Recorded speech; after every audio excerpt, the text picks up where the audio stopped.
All right, welcome back. Welcome back. Sorry about that. I had to end that stream prematurely. So, um, yeah, my bad. All right. Anyway, let me bring up the comment section on what we just seen. So, give me a second. Give you all a chance to hit that like button, and we'll get into it.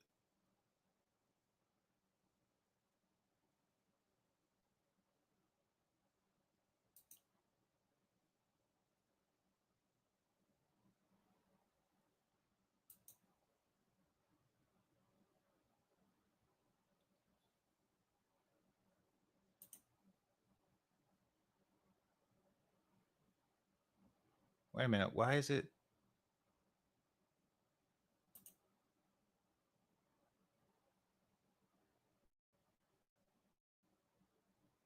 Hold on. Give me a second, y'all.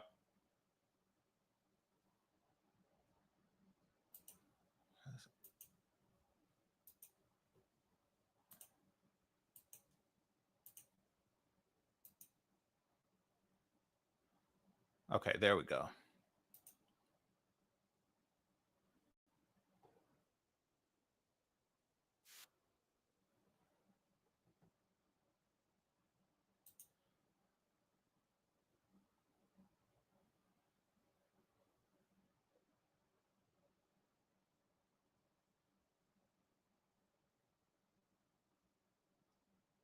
All right.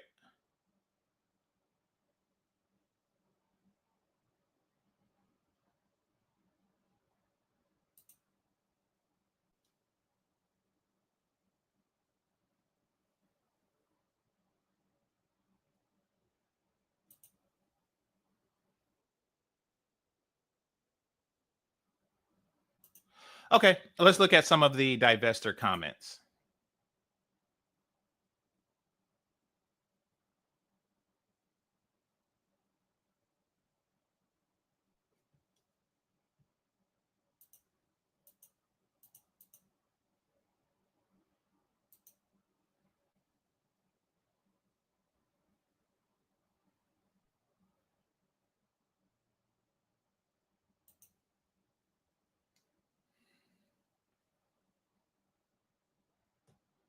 He's making lemonade with free ingredients. How do you come up with this? Let's see.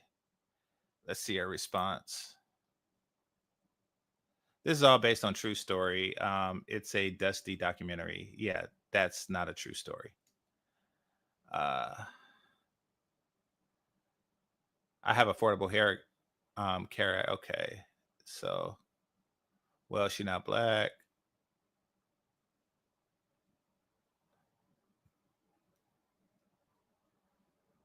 Yeah, exactly. Yeah, I lost momentum. I lost momentum because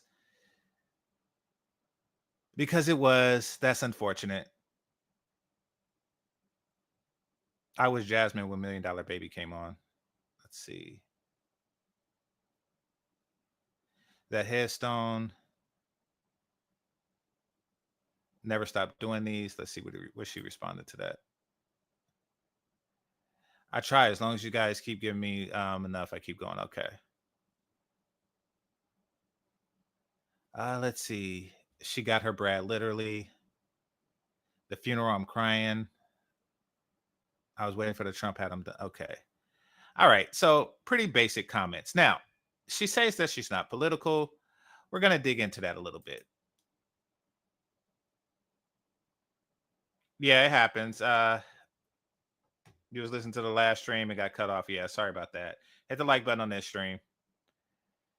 Yeah, it was a mood killer. So she has these other dating cartoons.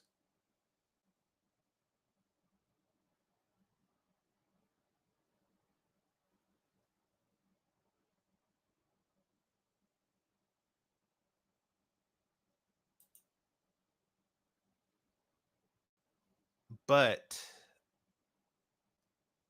the bread loser, she had another one that I want to share with y'all. Oh, here we go. After the election. Okay. Shout out to my exes.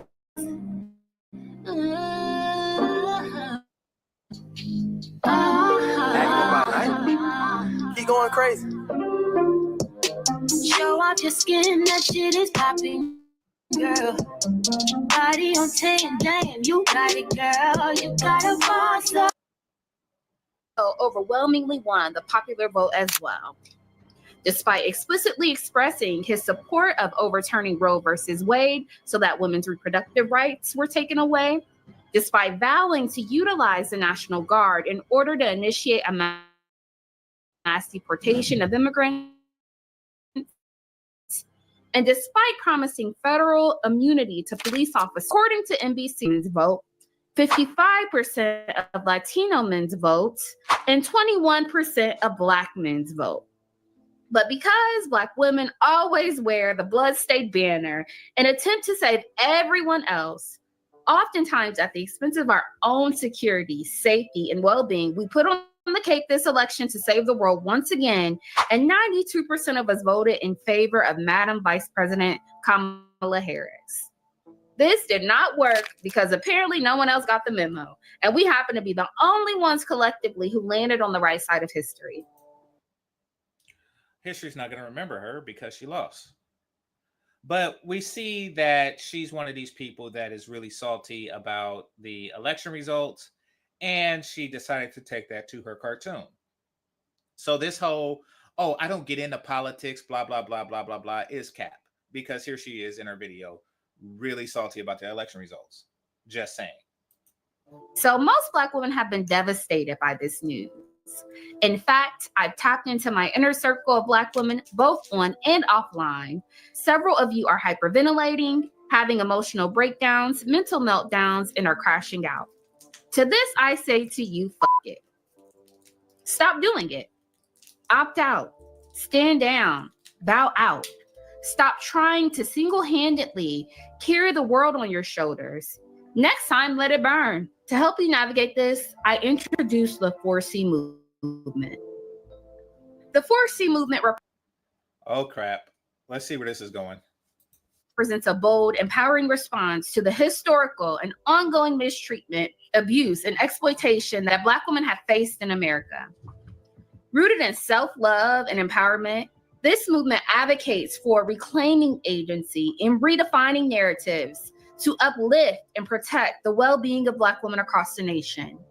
The 4C movement stands for collectivizing only with other Black women, utilizing contraception or celibacy to protect our reproductive health and bodily autonomy since no one else will, incorporating self-care for rest, recuperation, and restoration during the duration of these next 4 years. Most importantly, burning the cape and refusing to advocate for any other marginal.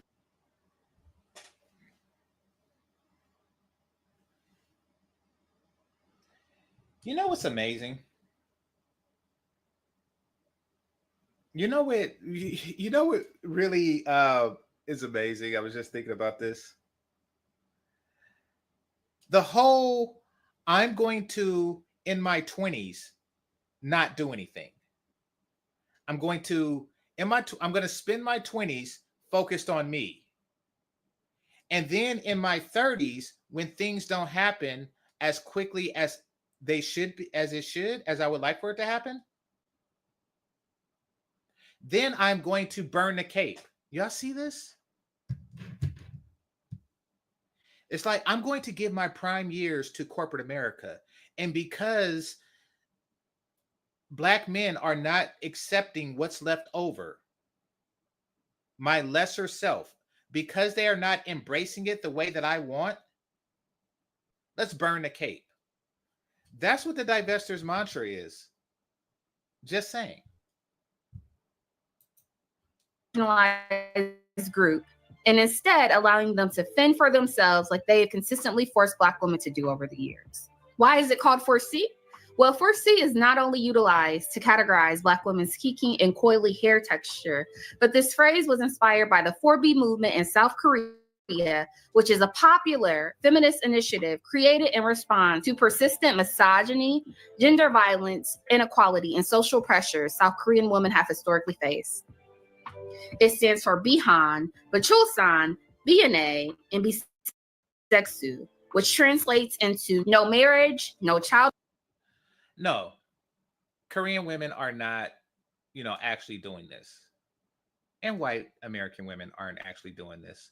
And really, very few black American women are doing this. Like we just seen B. Taylor, if you watched my last stream that was taken down, we just seen B. Taylor talk about how she's oh no, we're not on that independent stuff anymore. We're looking for a husband. Like she just said that. And now it's like, oh no, burn the cape and blah blah. You see this? You see the foolishness we have to put up with? Now you don't see these foolish women on your dating thing, like they're all perfectly perfect. But in real life, y'all act like this, and we get jaded from dealing with this. We really do. Birth, no dating, and no ex. In other words, South Korean women grew tired of being systemically misused, mistreated, and abused by the patriarchal and misogynistic society they live in. So decided. So she had all the buzzwords, misused, mistreated. What was it? Systemic. It's systemic. It's systemic. What is that? Is to take matters into their own hands by collectively deciding they will no longer participate in their subjugation and oppression. As a result, South Korea is currently experiencing unprecedented low birth rates, so significant that it garnered the attention of the president of South Korea, who indicated that the movement was blocking healthy relationships. He did not. Nobody cared. Between men and women in the nation. So from this, the term 4C was coined for Black women. That was not an attractive woman. Which refers to the act of us deciding to collectivize only when it comes to issues specifically pertaining to us, to incorporate celibacy or contraception in order to protect our bodily autonomy until women's rights are restored, to take this next 4 years off the focus on caring for our mental, emotional, physical, and financial health and well-being, and to also burn the cape instead of advocating, organizing, protesting, and showing up for people who continuously refuse to show up for us. Heavy emphasis on burning the cases. So to illustrate how important these key factors are and how imperative it is for Black women to begin to practice these principles in our everyday lives, especially over the next 4 years, let's further examine the election results and how the groups of marginalized people you consistently show up for fail to show up for you.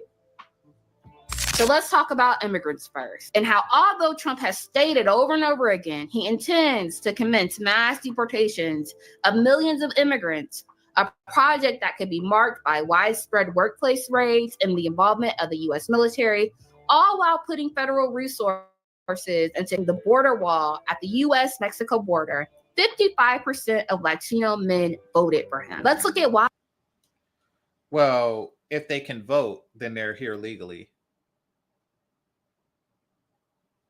Why they voted for him. First of all, Hispanics love Trump. They do.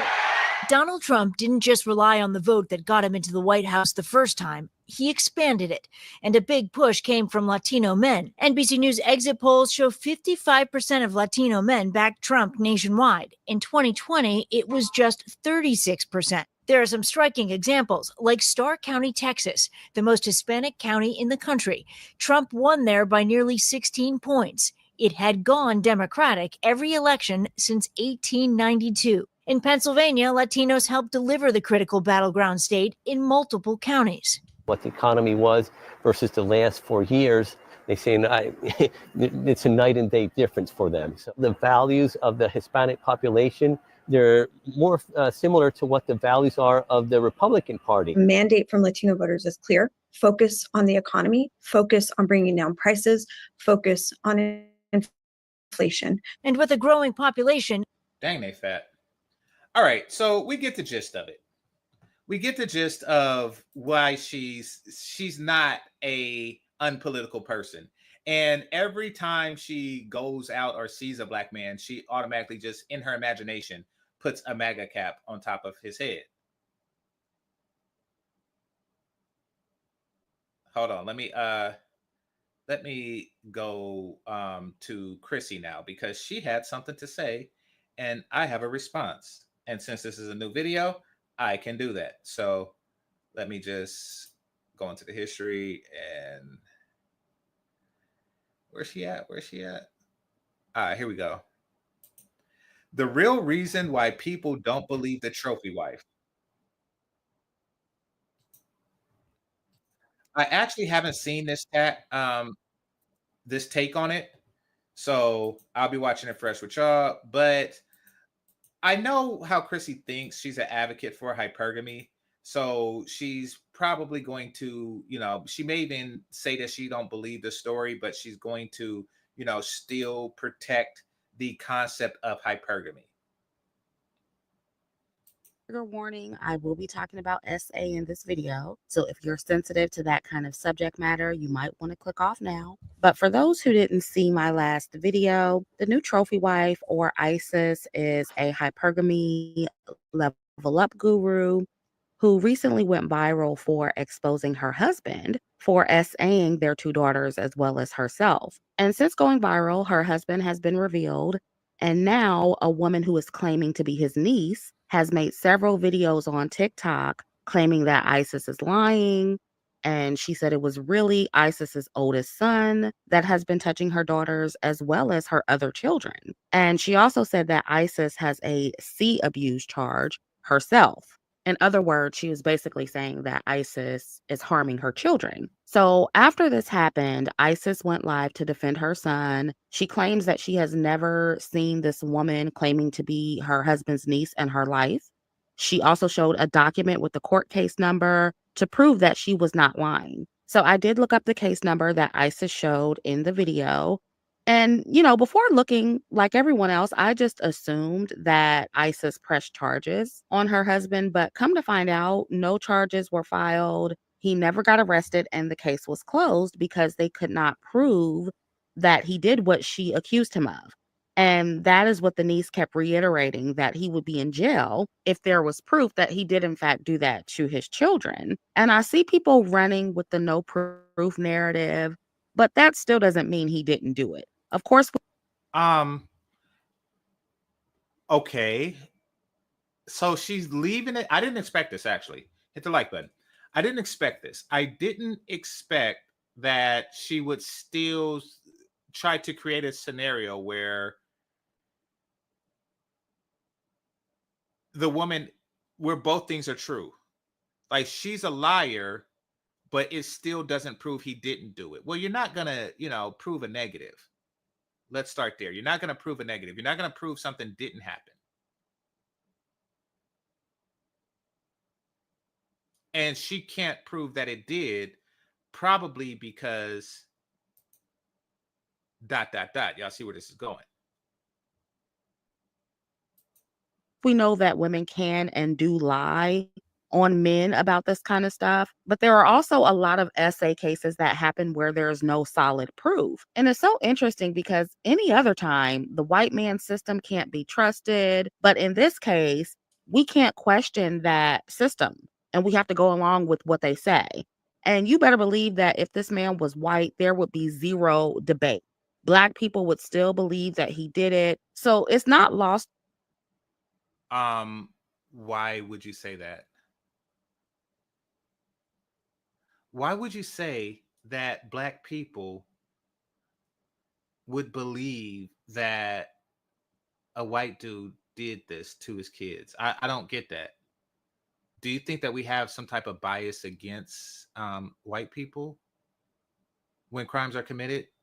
That we're sexist against white men? Like, where does that even come from? Yeah, society is typically more prone to believe that. Well, Black women like to believe that Black men do bad things. Really, everybody likes to believe that Black men do bad things, except Black men who don't do bad things. I don't know where that came from. On me that the only reason most of y'all are questioning ISIS's story is because her man is Black and y'all don't want to condemn a Black man. It has very little to do with not having proof. Well, we don't want to believe that happened to children. So, there's going to be that bias.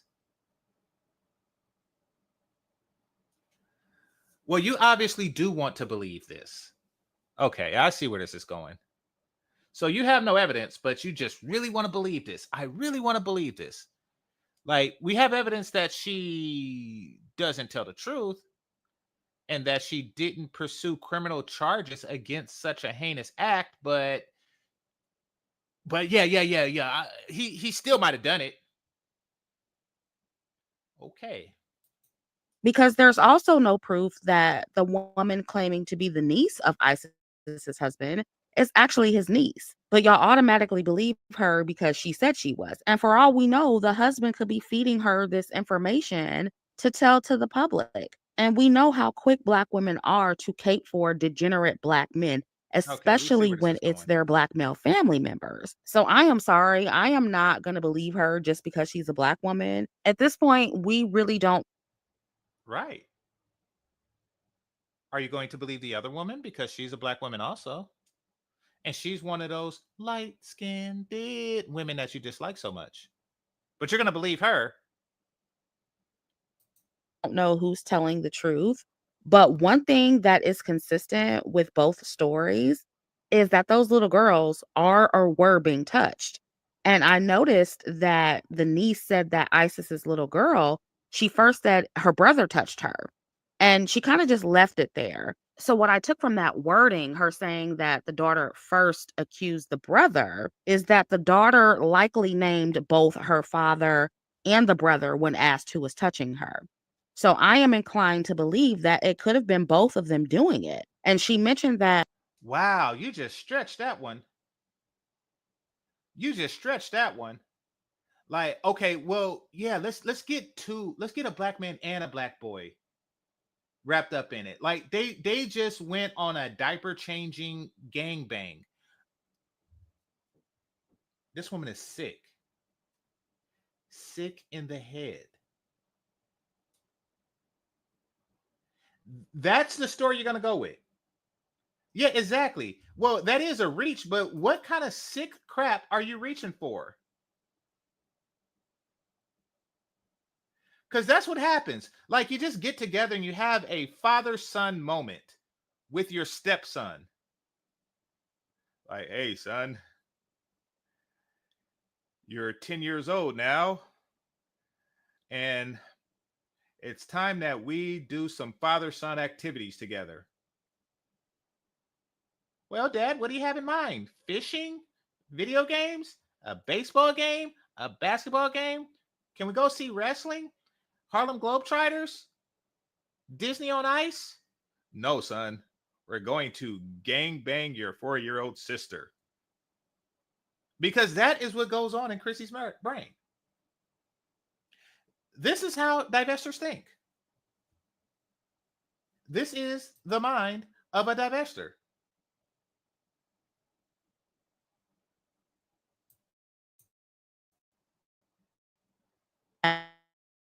the son had a bunch of behavioral issues. She said at a wall. And if that is true, then the husband could have been essaying all of those children, including the boys. Who knows? And I know somebody's going to say, oh, well, how do you know ISIS isn't doing the essaying? And we don't know. She could be.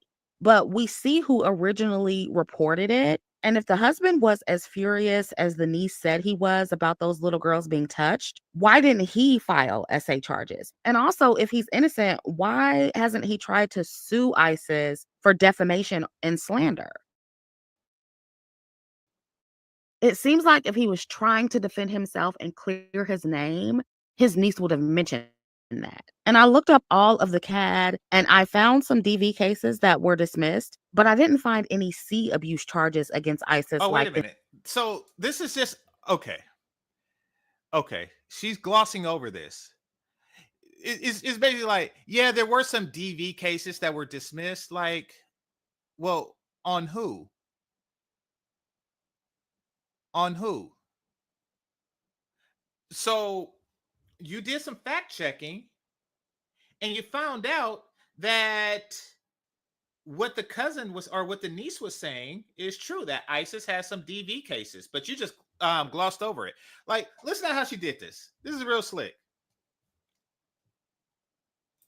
cases that both Isis and her husband had. And I found some DV cases that were dismissed, but I didn't I found some DV cases that were dismissed, but find any C abuse charges against Isis like the niece claimed. Mhm. And I'm not saying she doesn't have one, but I just couldn't find it. Mhm. But based on It could be that things like that involving minors are, sealed. Could be. I don't know. the DV cases, it looks to me that this was just a toxic, abusive relationship. So what I'm not going to do is paint this man as some innocent victim that's just being lied on by his preference gold digger because she didn't get enough money. Okay, so seems like these DV cases happened at the same time that the divorce happened, like September of this year.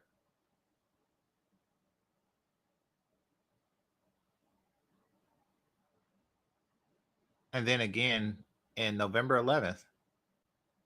Happy Veterans Day, smack.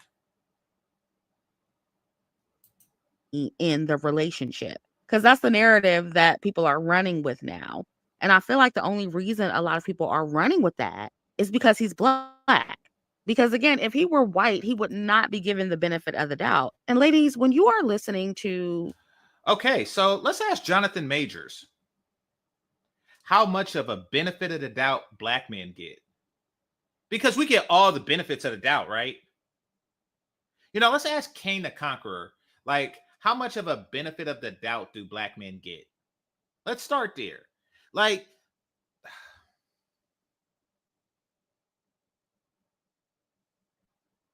did anybody give that black man the benefit of the doubt? Damn sure it wasn't O'Shea.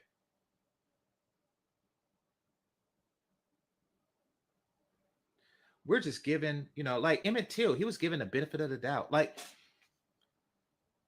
all the police shootings. Like, black men are just given the benefit of the doubt all the damn time, aren't we? We're just so given the benefit of the doubt. This is ridiculous. Hit the like button.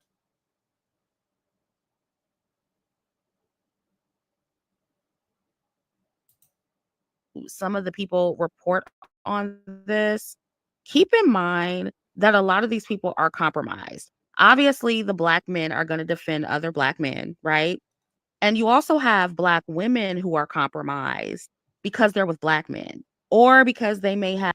Being with a black man makes you compromised. Supporting black men make you compromise.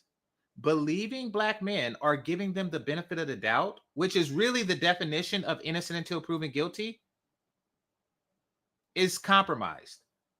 Following the innocent that until proven guilty law is compromised. Have some decent black men in their family and they're subconsciously Yes, being around decent black men makes you compromised. protecting the black man because of that. A lot of them subconsciously see the black men that they love in Isis's husband. So if they can give him an out, that's what they're going to do. So it's important that we understand that while listening to some of the black community feedback on this story. These people are extremely biased, and we all are to some extent. But the way I see people trying to victimize this man, it shows that their bias when it comes to this is just on another level. And in my opinion, they just can't be taken seriously. And I also see that. Who? You got to name names on that one. You got to name names on that one because, I didn't do it. I always understand that there is a possibility that what they're saying is true. Saying innocent until proven guilty is just that. It has to be proven. Now, keep in mind, she don't have to file charges. If there's sufficient evidence, then the charges are just going to happen. Like we don't live in a country where the law states, oh, yes, well, you took the kids to the hospital. We see the essay, but we're just going to ignore it. We're just going to ignore it because the mother didn't complain about the essay to the 4 and 2-year-old. So we're just going to ignore it. No, we don't live in that type of world. We don't get down like that. We don't. the only way they would ignore it if there's nothing there to ignore.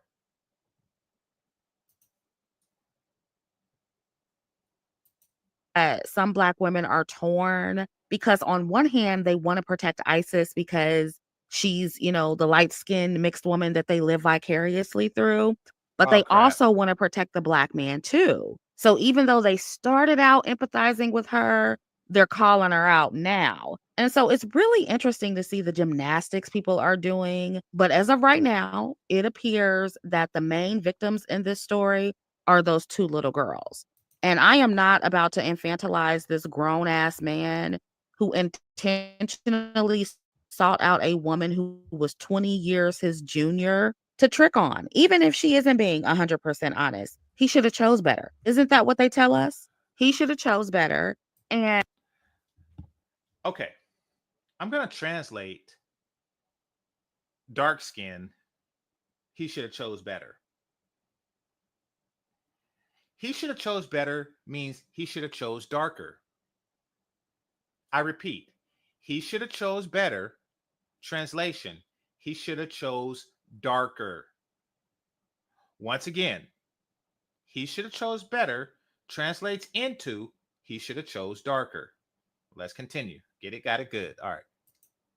and this is not my fight. What irritates me the most about this story is the fact that two children are being traumatized by this, and also the impact that it's having on the sector that I'm a part of online. That is one God. of the main reasons I feel compelled to speak on this. And by the way, when I said in the last video that ISIS owed it to her audience to tell the truth, I was not talking about her sharing all of the explicit details about what happened to her children online. I was specifically talking about her being honest about her marriage ending because that is what her platform was built on. She could have easily made a video saying that she was getting a divorce without mentioning what happened to her children. And she could have just admitted to not being truthful about the state of her marriage while she was giving advice to other women. So that is what I was talking about. She could have held herself accountable without mentioning her kids at all. And I did see where ISIS. That doesn't make any sense. So basically, according to you, she should have did a video like, yes, I did something bad that y'all should learn from, but I'm not going to tell you what it is so y'all don't learn from it. Okay. This posted on her community tab saying that she did a background check on her husband. She also said that she knew him 6 months before marrying him. And she said that he showed no signs of being a PEDO. So I did want to mention that. Okay. I also knew this man for a 6-month period before I became his wife. No, you told the story. You swiped right. You swiped on him 6 months prior to actually getting with him. You swiped on him and another guy. Apparently, you spent 6 months with the other guy, which is weird because you said that your lease was ending. Yeah, you said your lease was ending, and then you went to stay with another guy. And then by the time you stayed with him and you came back, your lease was still ending, which kind of leads me to conclude that it was a shorter period that you were staying with this guy. But let's just say you didn't spend the 6 months getting to know him. Let's be clear. You're spending the 6 months with somebody else. Just saying. So now we know you're a liar. I still think the DV and the fact that he R-worded her during her marriage should have been enough for her to leave. Now, listen to what she just said. The fact that he R-worded her, that's a fact? Well, she said it, and she's a woman, so it must be a fact. Really? That's how facts work? Oh, absolutely. Okay, but, his niece is a woman, so how can both of those things be a fact? Well, light-skinned, colorism, divest, swirl, Black women, yeah.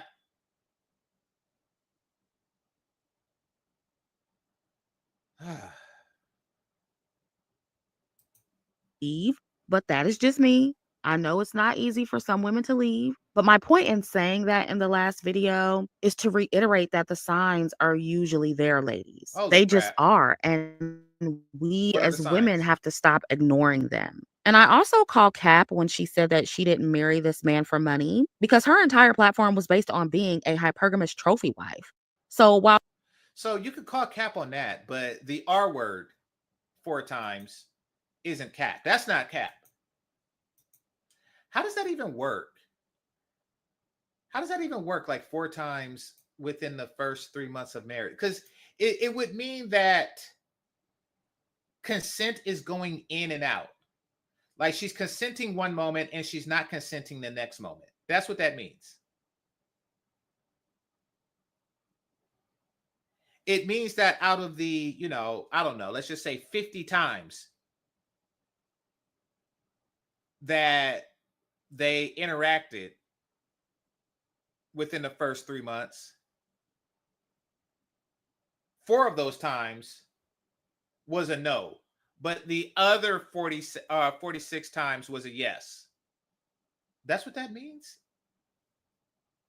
That's not strange to you? But that's true. But you're calling cap on other stuff.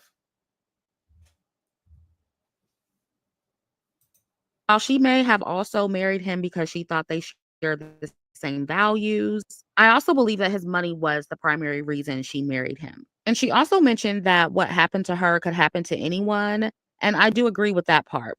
Ladies, again, it is poor men out here touching little girls. And arguably, they're touching little girls the most. And we hardly ever see it go viral like this. But the minute a rich man does it, or, a well off man does it, it spreads like wildfire. And suddenly it's all rich men. And we should all be scared to practice hypergamy. And it's all this fear mongering about hypergamy. That has to stop, in my opinion. We can talk. So what she's saying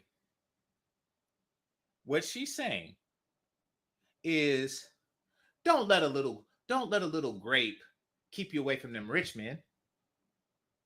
That's what she's saying. Yeah, poor men do that too. Don't let a little bit of that, stop you from dealing with rich men. And granted, don't do that, however, it really shows where your mind is at. It really shows where your mind is at. And it is a very sick place. It is. Like, no doubt about it. Hold on. I tell you. Should have their own money. We can talk about how women may be more likely to tolerate abuse from men with money and how men with money abuse their power.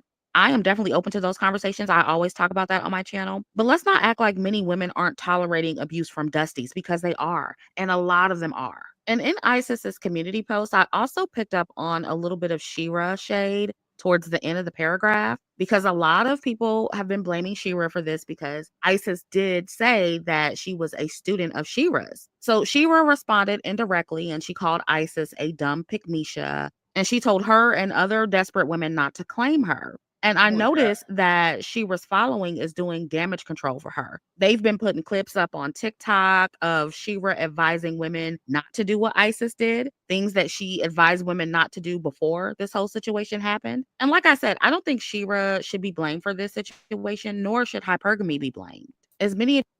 All right. These women protect hypergamy. Fellas, understand this. And this deals with Chrissy directly. There is no reason to marry a woman that you don't intend to have kids with. I'm going to repeat that.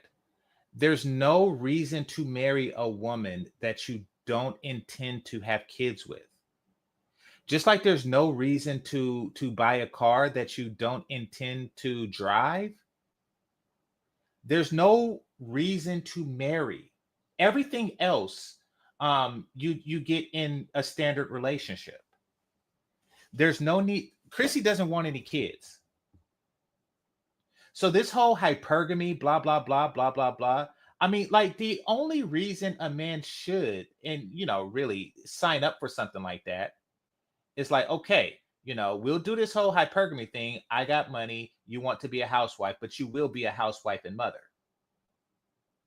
The household duties is not enough to justify you not contributing financially to the situation.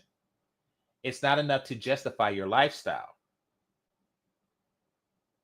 Having you sit at home ordering stuff on Amazon while calling Molly maids to come clean up the place is not going to cut it. You actually have to, bring life and sustain that life in exchange for this lifestyle. Chrissy is not offering that. What she is offering is access to ever-aging box. And you see, men understand. Okay, what she's offering is the situation that she's advocating for is like a sugar baby with a ring. You don't put a ring on a sugar baby. Take Donald Sterling for an example, right? Donald Sterling is 198 years old. He has a little cousin called Mr. Burns. He is that old. He found himself a 20-something and gave her a luxurious life. He did. And he has a wife. The wife is the mother of the kids. He understands this. That's why there's that separation. And he knows that once that woman's looks fade, and it probably has already, because I think the Donald Sterling thing was like 10 years ago. Once her looks fade, he is going to trade her in for a younger person.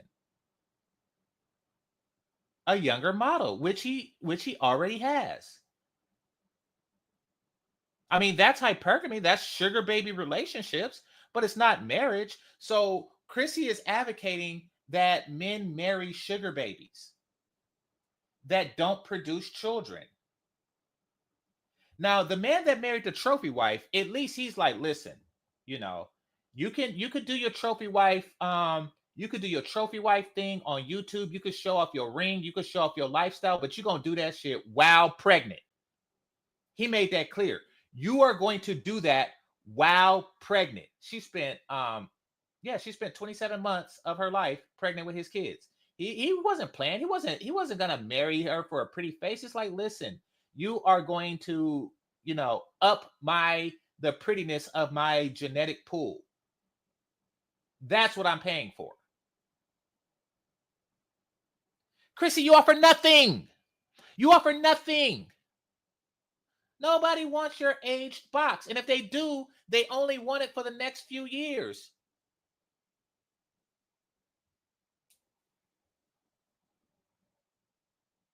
Hit the like button. Hold on, let me let the buffering go down. Yeah, exactly. That's like buying a cow that don't milk or don't give birth to other cows that do.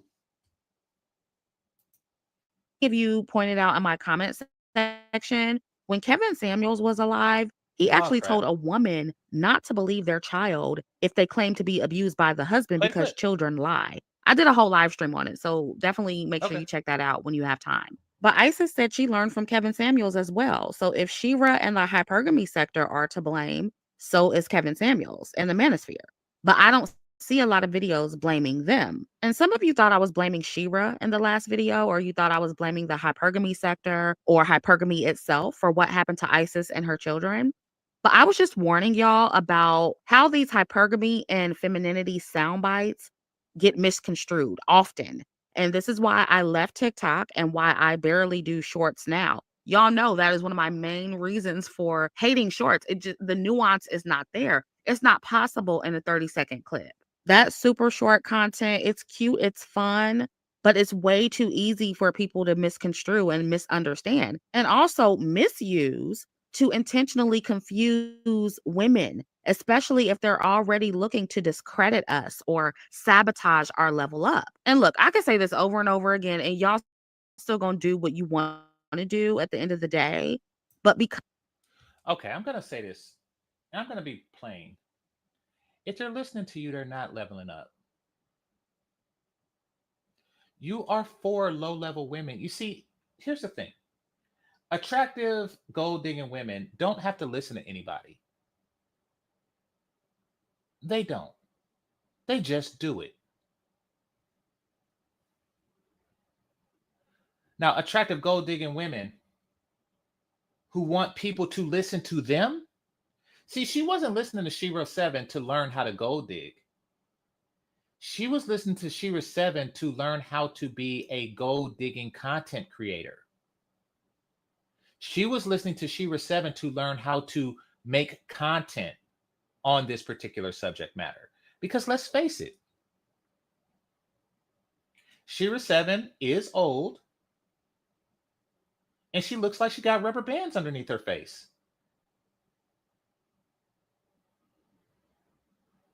So she's like, listen, I'm going to be a, younger, hotter version of Shira 7. And I could do that because I got a more successful black man, a bigger ring, and quite frankly, she's severely better looking. So she's like, okay, I am going to steal her recipe.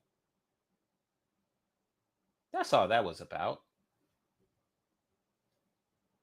They don't need you. They don't need you. People go to women like Chrissy so they can feel as if the only thing they've been doing wrong their entire life was dealing with broke dusties. But that's not the case. The only thing that they've been doing wrong their whole life was being fat as hell and obnoxious.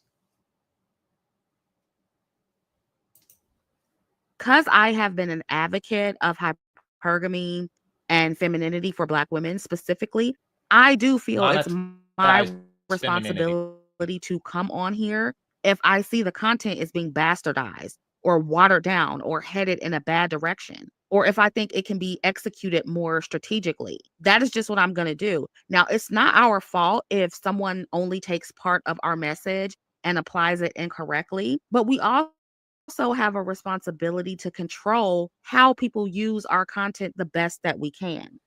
Hey, Zone, if you're here, give me an appropriate thumbnail, would you?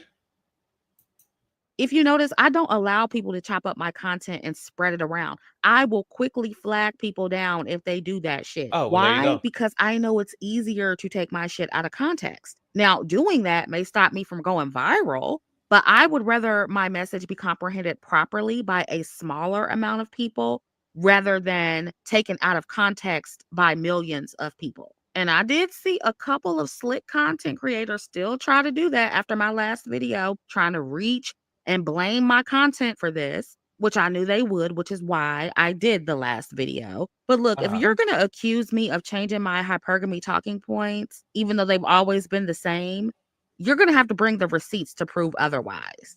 Because I heard somebody say that I'm teaching Black women to. Okay, I'm going to respond to this. A lot of Black women practice prostitution more than hypergamy. Okay, really, in modern context, they're one and the same. You see, people are using the word hypergamy. I think Sergeant Willie P did it, probably because he's a dude with money in the bank. Like, oh, building protect. He's way off base with that. He's way. But I'll talk about that later, maybe, because he's a good dude, but he made a huge mistake with that. He didn't really understand what Black women was on when he was saying that. But nevertheless, hypergamy is a fancy way of saying I am a prostitute. Take Chrissy, for example. You're not offering children. You're not offering motherhood. You're not offering family to a man. So what are you offering? That box. You offering up that box. Hypergamy applies to a 14-year-old French girl of nobility, a low-born French girl who wants to marry into a high-born family. So she seduces the 15-year-old Duke of such and such. And now instead of her being the daughter of a count, she's now the wife of a duke. That's hypergamy. Hypergamy is not like a 38-year-old bitch trying to get a dude to fund her lifestyle. That's not what that means, ever. Ever has that meant anything like that. Oh no, this is hypergamy. If you take that term back, they will laugh at you like, wait, what? This is hypergamy? What are you talking about? Hypergamy has never ever applied to single women in their late 30s, early 40s. What in the hell is that?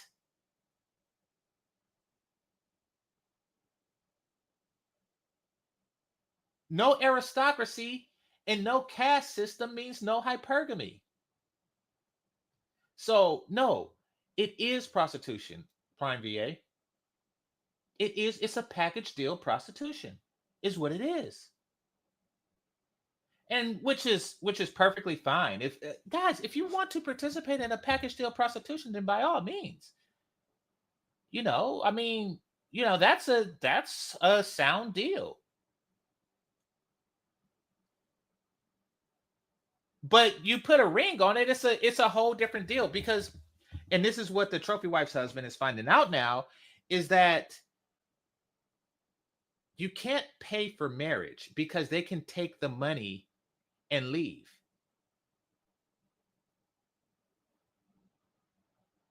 You can't pay for marriage. You can't.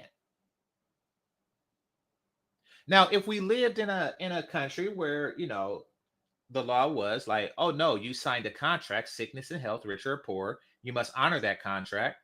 That's one thing. You see, listen, if the military worked the way marriage law worked, and men thought the way these women thought,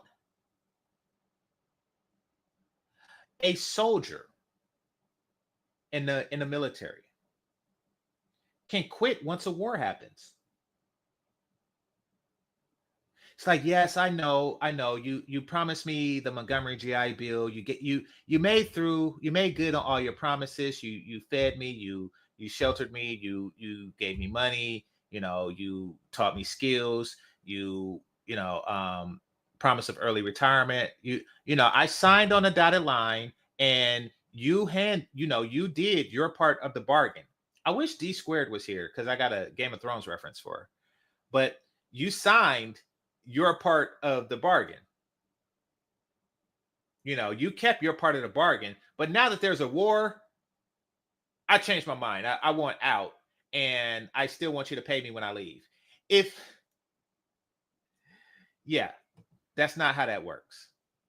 But that is how it works in marriage, which is why, unless there's children involved, don't get me wrong. If you like the person, then you like the person. You could spend the rest of your life with them, but there's really no need for all that at that point because the marriage is for the children. Only date millionaires, when I have always said that you can be hypergamous with men who aren't rich. I've also stated that if you can't be hypergamous, at the very least, date your equal financially. Just don't date and marry down. Yeah. I mean, any institution where you still get paid if you leave, you're going to get people that leave. I've always said vet a man's character. Money isn't all that matters. I've put out warnings about the high earning men that you should not date. And see, what some of y'all are trying to do is exactly what you did to Shira. And you're accusing me of saying shit I never said. But because I'm not mixed and light skinned, you won't go pull the receipts for me. You won't correct the people lying on me. I got to defend myself. And that's exactly why I released my last video. And I'm glad it's getting a decent amount of views, because y'all not going to lie on me. Y'all try to insert me in shit I have nothing to do with. And I find it very interesting that BWE is being implicated in this by people who were a part of BWE and people who were using some of my talking points not too long ago. And see, what I've come to realize. Somebody tell me what's BWE.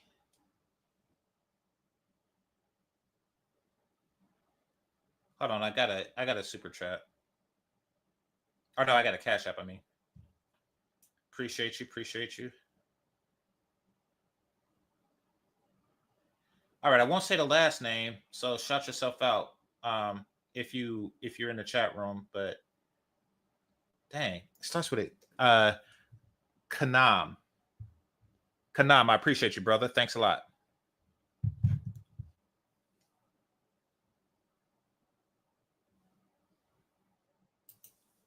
Is that some of these people are just bandwagoners. They like the idea of BWE when it was popular to discuss colorism and other Black women centric topics like Black femicide. They hopped on the bandwagon and it was cool when they were getting the views and getting the clout. But as soon as the movement fell apart and lost steam, then you want to act like you weren't on the exact same shit. Stop playing. And I don't want to hear shit about my platform when y'all support content creators on here who are whole felons and who are on record verbally abusing Black women online. These people are in no position I to don't know what talk you're shit talking about about. anybody, not with the history they have. And then I heard through the grapevine that some of the older BWE are popping back up, trying to use this story to talk about how I was also, quote unquote, leading Black women astray like Shira did, when those very women are responsible for the BWE extremists that exist today. And one of them even did a project with Shira. And now that she's being blamed for this, I guess they're trying to disassociate themselves from her. Y'all. I rarely peep over there to see what's going on because it's always some ratchet depravity. But I knew that this whole trophy wife situation, I knew that I was curious. And I decided to share with y'all, but on what their take was going to be, what these hypergamy, women's take was going to be on it. And now I know, and it's more the same. Are just so ridiculous to me. And I'm tired of people sitting on their high horse, pretending that they were just 100% right about everything and were never irresponsible with their content, because they absolutely were. And look, I am not saying I have never made mistakes on this platform, because I have. But you've also heard me come back and correct myself and apologize. I don't just act like it never happened and pretend that I never changed like some of these other women do. But all in all, y'all need to cut the bullshit and stop blaming women for the actions of men. And to the other content creators trying to throw me under the bus, I know why you're doing it. You're doing it because you're in competition with me and you want me to be discredited like Shira and a lot of these other Okay. content creators. You can try to slander me. You can try to put all this dirt on my name, but it's not going to work like that because of the way I deliver my message. And if you're going to point fingers at me, you're going to have to point them right back at yourself. So, ladies, in the comments, let me know if you believe. Okay. So that's that. That's that. As far as her situation with Shira. Wow, I can't even think straight about that. But yeah, that happens. It's like, okay, I'm going to hold on to hypergamy and I'm still going to pretend as if I believe that both she's lying, but he still did it. This is bonkers. Now, tell you a quick story. I was maybe like 20, was working at this call center.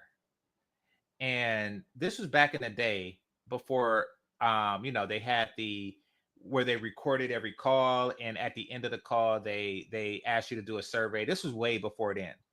So way before then, if I thought that you was a person I didn't like, if you were a caller, a customer that I didn't like, then I wouldn't hang up on you, because they did monitor if you hung up on, they know if you hung up or the customer hung up first. So they did, and if you hang up on somebody, they'll listen to that call. So in lieu of that, what I did was I transferred people to the Chinese queue. And then I conferenced it in with the Vietnamese queue. So what the customer heard when I transferred them was it just like all the way through, because I knew that it would annoy them. because these are annoying languages to English ears. The reason why I brought that up is because I listened to like a piece of Cynthia G's take on the same subject matter. And I don't know if this is her sister in it or what, but they have like that same annoying tone. They have that same whatever it is that they have, it runs in the family. Yeah, it was called avoidance. It was really asshole avoidance. It was asshole avoidance. Whenever people said something that pissed me off, phrases that begins with "what you're gonna do," like, "Oh, really?" It's like they say stuff like that. No, what you're gonna do is like, okay, let me get you to the people that can help you. And yes, what you're gonna do is listen to this damn Chinese. Yeah, it was real. But that's how annoying her voice is. So I didn't really listen to much of it, but I'm going to power through it for the sake of comedy and for the sake of I want y'all to hear this with me. So I want to share my burden of listening to their god awful annoying voices.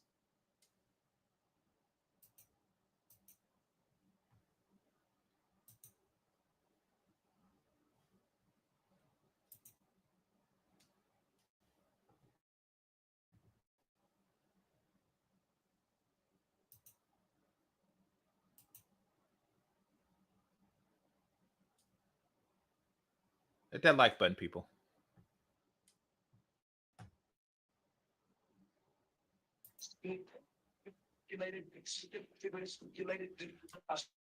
I'm a genie in a bottle. To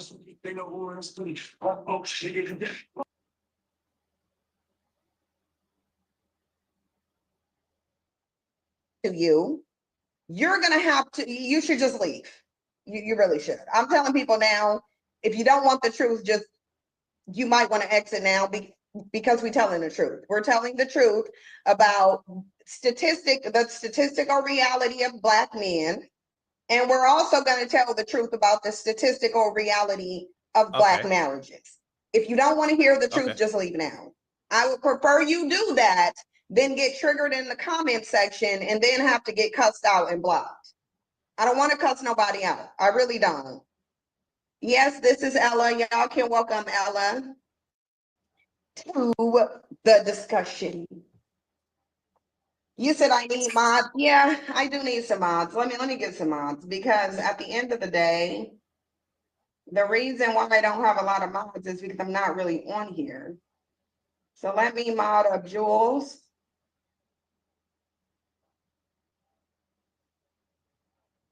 Dang, she got a 5 head. All right, let's go. Let me see who else I need to make. Okay. So do blogs where they tell you how to be trophy wives, how to get a man to marry you. I don't need any of those things. Well, no. Somebody said, has anyone ever noticed Cynthia G's hairline? No. How do you notice her hairline? She has like 6 wave caps on. She has like a stocking cap and 6 wave caps on that's tied into a rose. Like, how do you notice a hairline from all that stuff? I just don't. I never needed any of those things. Even when I was a teenager, I even steered clear of magazines that had advice on how you do whatever to a man. I noticed that it was marketed in these magazines, but I would purposely skip that section, because even as a teenager, I was disinterested in how to please a man. So I'm not about to enroll in femininity school. I'm not about to go to Wow. Well, all right. I'm glad I did listen to this voice for a bit. She's finally telling us something that we all suspected, but now we know. even as a young woman, I was uninterested in pleasing a man. You think that that might be black women's problem? You think that all the shit that you are complaining about that's happening to black women is because of what you just said? Okay. Wasn't Cynthia G an escort? Yeah, she did say something to that effect, that she was an escort. When she was pretending to be pro-black while sleeping with white men, she justified it by saying that, I was an escort and I was getting money from them. That was her justification, which really means that she is crappy at her job, like I was transferring people to the Chinese/Vietnamese queue. She's one of those teachers that hate kids. She's one of those doctors that hate blood.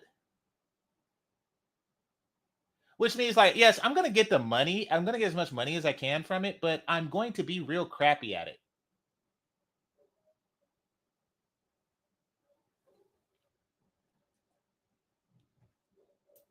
Marriage school. I'm not about to listen to the Kevin Samuels. I'm not going to listen to a black male dating coach. It just ain't going to happen. That's good. Why I would don't you? understand people who do. I don't really either. don't. I But don't what I understand do people who know is listen to that dating there is coaches. a pathology among black women that I've spoken about Okay. a lot. To listen to the Kevin Samuels. Hey, can you mute that? The live stream playback? Because the feedback was coming into this, and I need to make sure my clips are organized. I was over here watching Storm before I came on here. I'm gonna let y'all know out the gate. This woman, Isis, she did go in private nearly all of her videos. I just want y'all to see. And let me share the screen really quickly. Let me share the screen really quickly so y'all can see.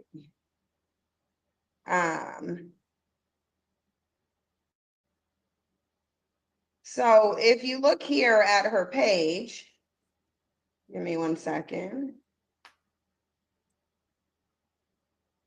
I want to show y'all, if y'all look at her page here, she's deleted or privated all of her videos, okay? This is the only one that's up here, is the I Married a Monster. And we are going to go over that one. Now, the video that she made private that I wanted to discuss, it was on TikTok. So I went on TikTok and I got it on TikTok. So I'm only going to show like 3 or 4 of her videos. I'm not going to get really deep into her content because I already get the gist of the type of one. Why does she look angry? Okay. She kind of reminds me of the Brain from Pinky and the Brain. I lost my train of thought. What was I saying? I got lost in that forehead. Yeah, I did. I lost my train of thought. Let me read some comments. She looked like Bigfoot. I got a headache already. Yeah, I know. That's why the voice. Okay. Woman that she is.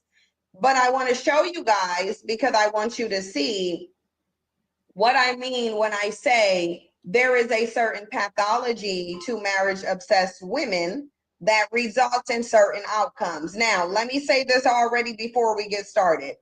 I am in no way, shape, or form saying. So black men, these are your options. Now, what she calls marriage obsessed women, everybody else would call money obsessed women. So you have one group of women who are looking to financially benefit off you through money, or excuse me, through marriage, and another group of women who are looking to financially benefit off you through not marriage, through direct pay for play. See, this is what happens, and this is the unfortunate side effect of a group of women who are too closely related to prostitution. I'm going to repeat that. Black women are too closely related to prostitution. meaning that each and every single Black woman, even someone like Michelle Obama, is 3 degrees of separation from an actual hoe.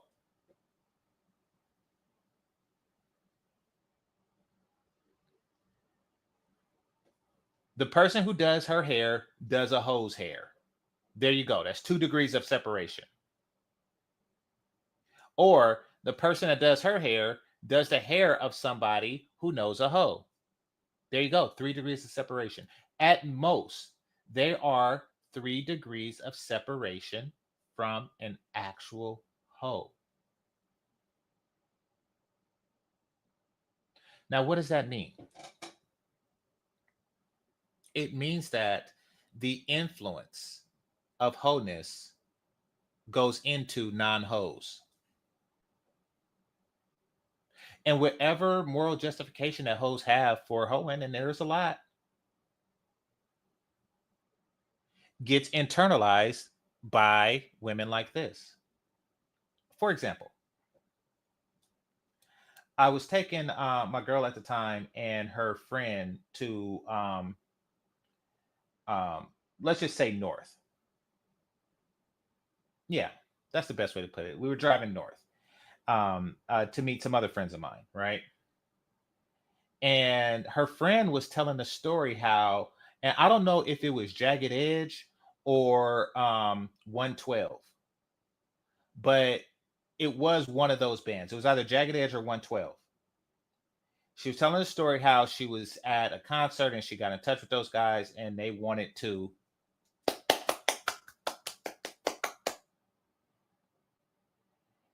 and she wasn't interested.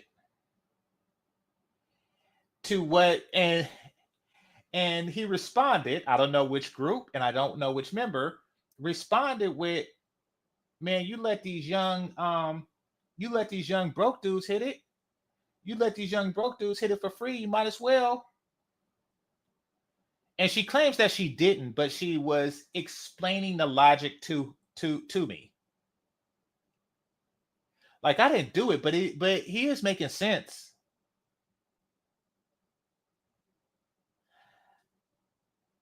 That's an example of how such logic spreads to people. And to impressionable minds, which is what Cynthia G's audience is, it does seem like a reasonable rationale. Which means that a lot of Black women have very, very, very poor role models and influences. Somebody has gotten into their head. You might as well, you ever hear a woman say something like, a woman is never broke? My mama always taught me a woman is never broke. That's hoe logic. All these Ronnie Ho quotes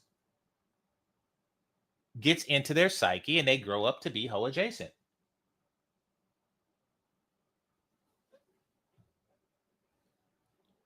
Hit the like button. Saying that she is to blame for whatever happened to her children. I'm not saying that at all. I would never say that. I'm not saying that. Nobody is to blame except the person who engaged in the predatory behavior. That is it. That is all. She is not to blame with that. However, Dang. I sit on here and I tell. So, like Chrissy, she's working under the assumption that everything that was said was true, that there was predatory behavior going on. Women that rather than focusing on vetting, rather than focusing on this whole notion of, oh, you need to choose better when it's saying and it's said in a gaslighting context, we should emphasize the need for standards, expectations, and boundaries. Where vetting may not work because it's reliant upon whether or not a person chooses to be honest, standards, expectations, and boundaries will. Standards, expectations, and boundaries are constant and continuous, whereas vetting is a one-off. They simply vet to get through the door. Once you vetted them to get through the door, no further vetting is done. Vetting is a one-time thing. Standards, expectations, and boundaries are constant. That's why you should have them. They are continuous. They are always at play throughout that relationship. Okay. what she's saying, this is just a bunch of fancy talk. Like, listen, you have to continuously vet a person to determine if they are meeting the standards, values, and expectations that you require of them. Yes, I know that your wordplay thing sounds nice and sweet and fancy and stuff like that, but no, it don't fly. It don't fly with the 3-digit IQ people. It doesn't. So yeah, sorry. Broke your bullshit somewhere else. If you do not do the healing work, if you do not develop self-love, standards, expectations, and boundaries, you are going to suffer the consequences of it in your relationship. We are going to go over the niece's rebuttal. Yes. We're going to go over the niece's rebuttal. I'm going to show some videos before, because this is a certain pathology that women have. But I'll yield it to you, Ella, so that you can chime in and give your perspective, especially since you've been through a marriage already. Oh, she got married. Yeah, I'll just yield to you. And then we'll get to the videos in a minute. Yeah, no, I agree. Vetting is definitely going to be hard if you are just going based off of what a person says. Also, you can try to vet based off of his how he's treating you in the beginning, but you're not really going to. Y'all see this? She sounds the same. Their family reunion must be pure hell. Their family reunion must be pure hell. Just a bunch of bitches that sound like that. Oh my gosh. Every Christmas? Oh, Thanksgiving is about to be a beast. I'm gonna need you to pass those macaroni and cheese over there. Oh, well, okay, I'll give you some macaroni and cheese once you're done with once I'm done with it. But I gotta tell you that it's better if you get the cheese. I will go fucking insane. The voice alone. Not to mention all the shit that the voice is saying. Somebody said her and her sisters. It's probably her cousins too.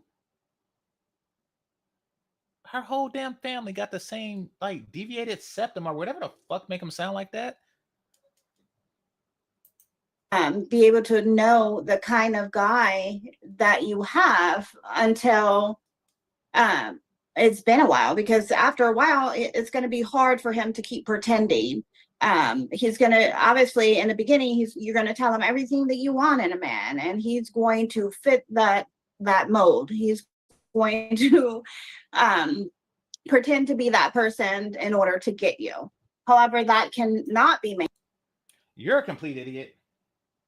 How does that apply to this particular scenario? You're going to tell him everything that you want in a man, and he's going to pretend to be that. So she told him that she didn't want a chomo, and he pretended to not be a chomo. Is that how you see this playing out? Is that how you see this playing out? Imbeciles, all of them. Maintained, and that's why I'm like, I will tell a woman that don't tell the dude what you want. Don't just see who he is. Just let him show you what he is. But the thing about that is, even in that, he's still going to be putting on his best behavior. I do say that in a marriage, and you have children, you can't just marry a dude after you meet him in 2 weeks. I'm sorry. That is some crash dummy. I'm living my wild, life. So you can't do that when you have children, because your children are going to be affected by every single decision that you have made. And now when you're married, your children are going to be affected by every single decision that this dude that you just put your life in the hands of, every decision he makes as well. And this guy, I don't know. It seemed like there was some red flags. Let's play some of the videos, because I want to start with this pathology here. I've talked a lot about Black women's mentality about getting married.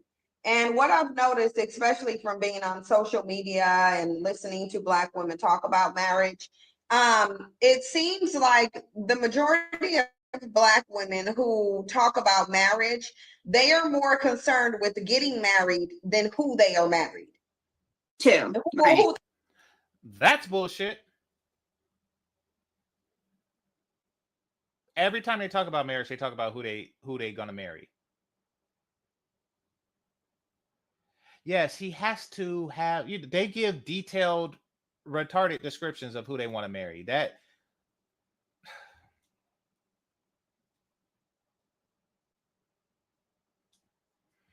she's just saying stuff.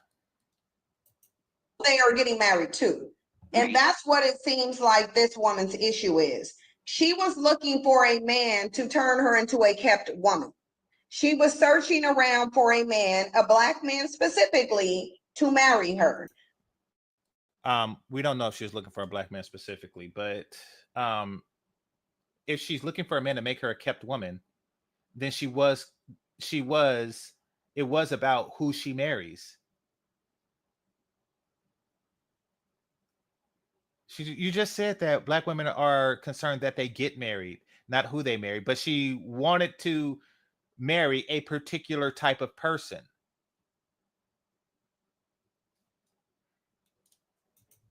The reason she wanted to get married is likely because of the social stigma and because she feels like many Black women. The reason she wanted to get married was for the money. Okay. They are trying to create this ridiculous straw woman argument about a woman who has obvious intentions. She wanted to marry a baller. She watched Shira 7 and went out looking for a baller, a high value man. She didn't do it for the status of marriage. She don't care about the status of marriage. That's why she started off with the status of single mama. This is just Sinji's way of trying to discourage women from seeking marriage status. But I got footage. On Sinji admitting that all of this is cap. Do that if she is married, she is somehow better than other women. How do I know that? Because we're going to go over some videos where she's giving advice after she's got married to this older Black man. Why does she's she going to look tell like you that? how she got married to him. So why does she look like that? Why does she look like a Katrina survivor? Like, why is she just sitting there like with so much sorrow? Why is she looking like a World War II movie that's in black and white? What is that expression? That's her idle expression. Why does she have the expression on her face of a Chinese refugee? Why does she look like Trump is about to send her back to another country? What is that look? That is her regular idle expression.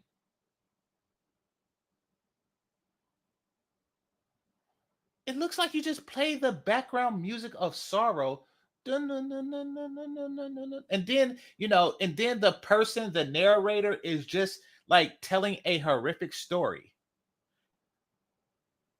When the zombie virus first took over, it consumed her entire family.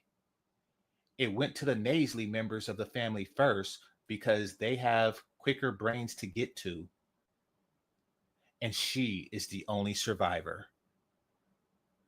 Why does she look like an African fly-faced kid that they put clothes on? She just has like a basic sad look on her face.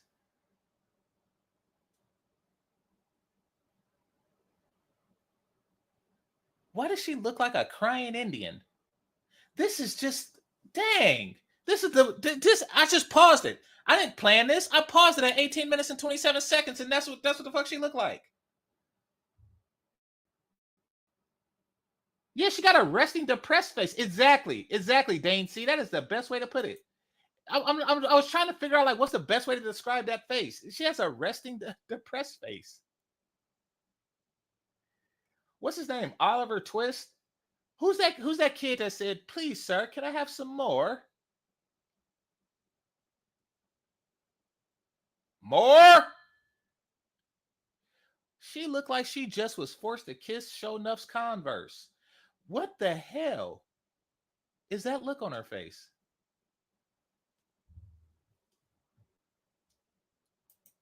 So I'll play that part first, and we'll react to how she still met has up, it.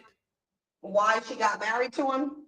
She And then still we're going to go like over that. her mentality and how she decided to act when she's giving dating advice to other women on how to get married. So let me go ahead and show you. Their upbringing had to have been pure shit for her to develop that look on her face.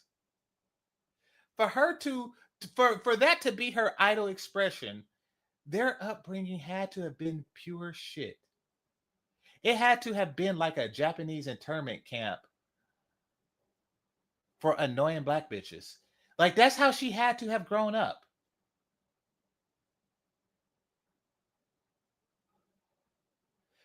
It seems like her childhood was shit. It seems like she was only allowed to trick or treat at 4 houses, each of whom smacked every kid that said trick or treat. Why in the fuck she looks like she never had a happy moment in her freaking life. She looked like every Christmas she was made to look at white kids open gifts. What in the fuck is this? These are some miserable bitches. I don't know what happened in their household growing up, but these are some miserable women just by that expression alone.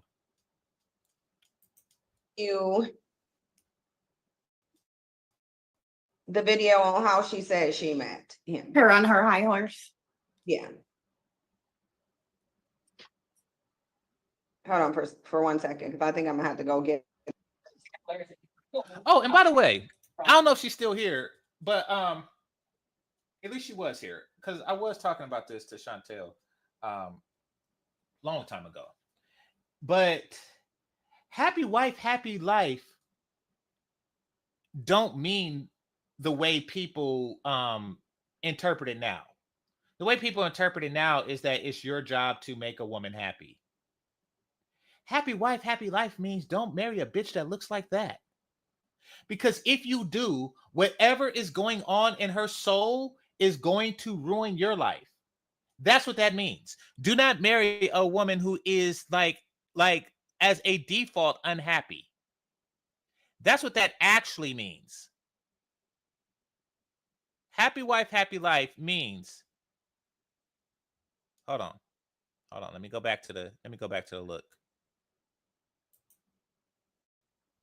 Happy wife, happy life means don't marry a woman who looks like this.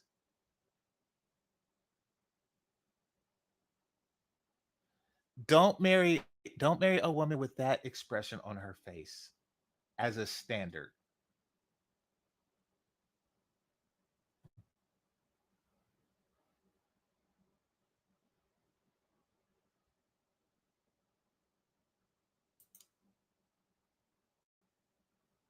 Follower of Kevin Samuels. Oh, lucky. Yeah, she was a follower of Kevin Samuels. Because here, look, she got this one where she's saying, It's like I built this channel and this whole. oh, this is after. Oh, anyway, this is after. Today. From single mom to trophy wife. Let me play this one. And I want y'all to pay very close attention to the language that she's using. Now, mind you, this is she got married to this man. Let me find where she because this is her. She's going to detail how she ended up meeting this man and getting married. So, give me 1 second. Stop talking. My Play the audio damn output video really quickly. Okay, there we go. Because I want to.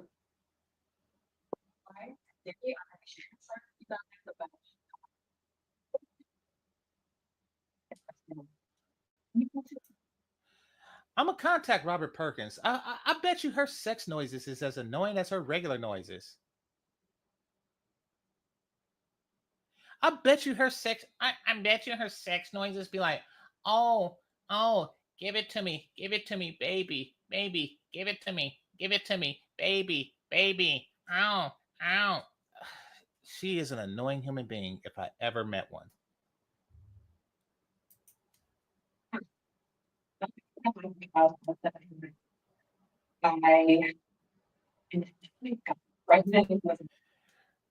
Press 1 in the chat room if you think that she's banned from at least 3 karaoke places. Press 1 in the chat room if you think that she's banned from at least 3 karaoke places in the world.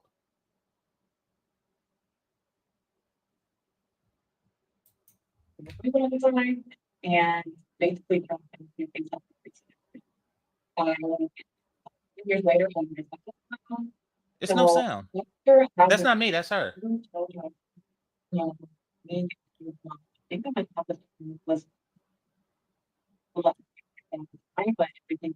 We can't hear. I can't hear what she's saying. I don't know if anyone else can. Oh my gosh, she's can't eating hear? food. Mm-mm. Hold on for a second. Let me see why you can't hear, because you should. Ha! The forehead. Let me check my settings. They said it's a little choppy, so let me see something. Mm-hmm. As mic, test speaker. Okay, it shouldn't be though. Like, I'm checking all of my audio outputs, it shouldn't be, but let me Well, turn someone this- said that the volume was low. Yeah, they're saying they can't hear. Mm-hmm. As mic, test speaker. Well, I see, it shouldn't be though. Like, I'm checking all of my audio outputs, it shouldn't be.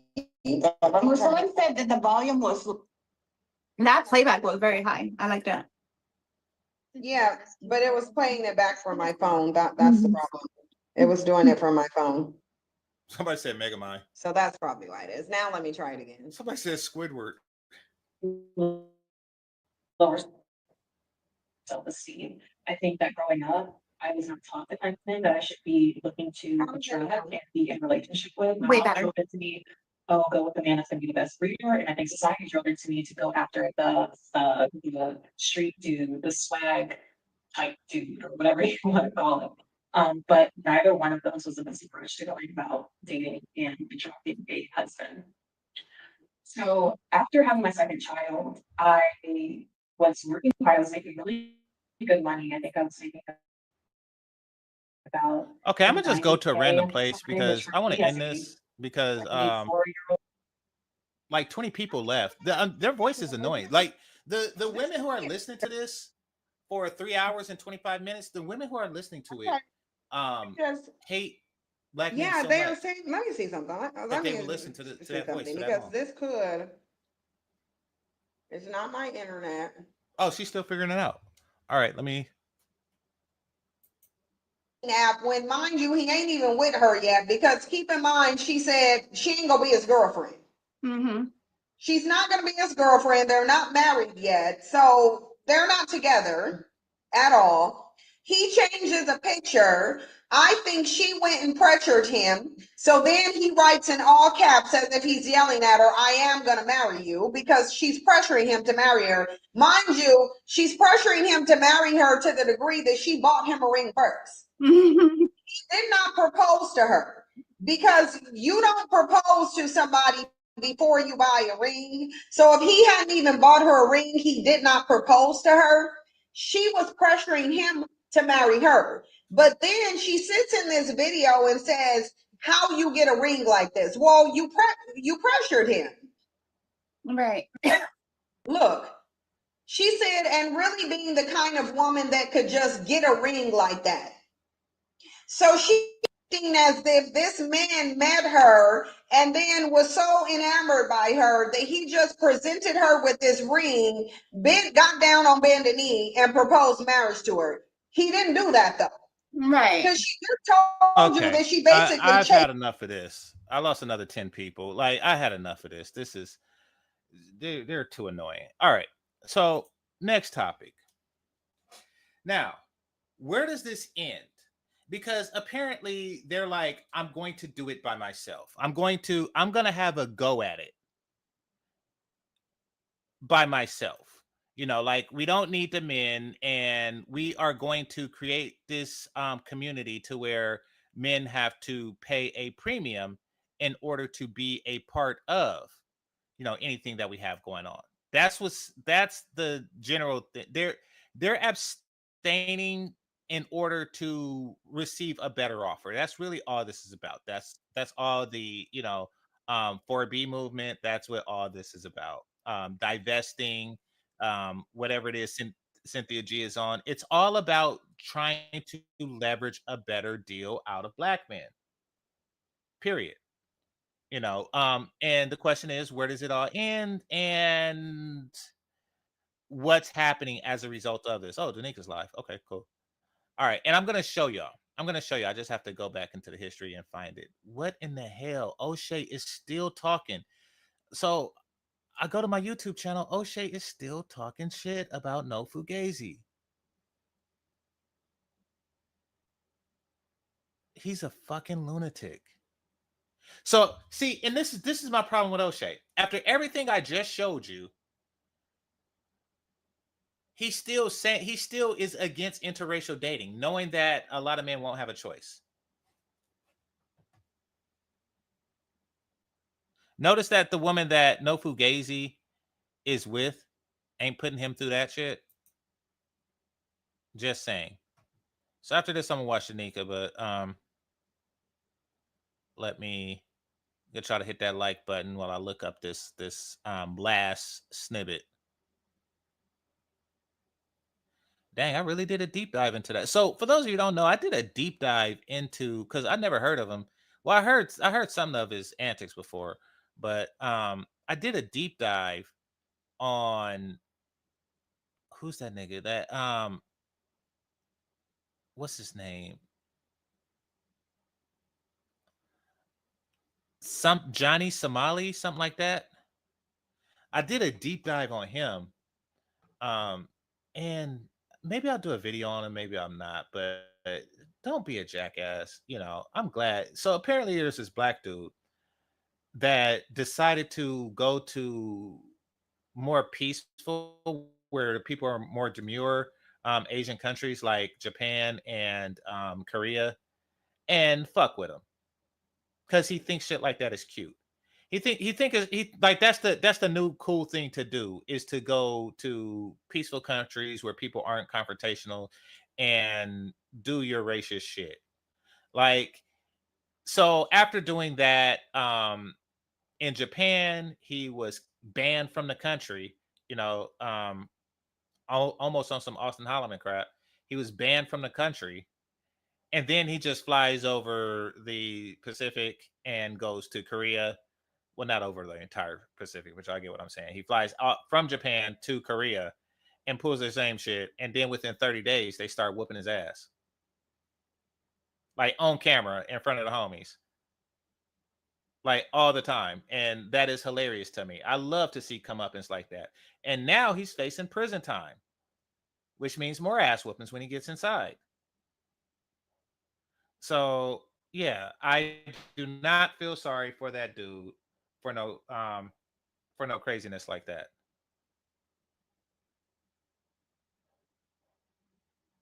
Jackass all of it. Like people like that make life difficult for everybody else. Like, yeah, but I'm getting views. Like, I had a conversation like that with what's his name? On Razor Ray's channel. Because some people think it's cool to just film hoes. Like, they just walk around with their cameras out filming prostitute in countries like Dominican Republic. It's like, listen, you know, these girls, they probably don't want to be seen in that light. They probably don't want to be seen. You know, they have families. You know, they're not showing themselves doing that. They're not like American women. They're not showing themselves, you know, in their depravity. They actually want some discretion. They need some money. They're doing what they do for that money. And dang, how far back is this video? I do not see it. They're doing what they do for this money, and the last thing they need is for their grandma to see that crap. But these niggas don't care. Like, yeah, I'm getting the clicks and views. So you piss, and they don't care how much they're pissing the people off. You piss people off enough, and there is consequences. So it doesn't look like I'm gonna find that. That's a damn shame, because I want to share that. What day am I on? So I'm looking all the way back on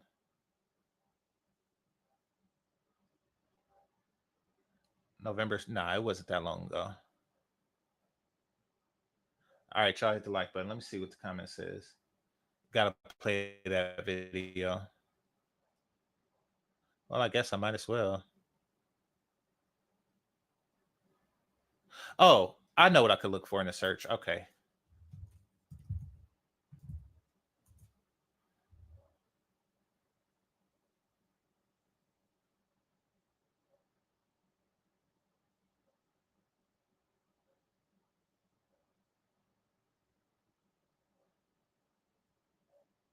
Nope, that didn't do it. All right, I'm gonna just look for it in general search. All right, so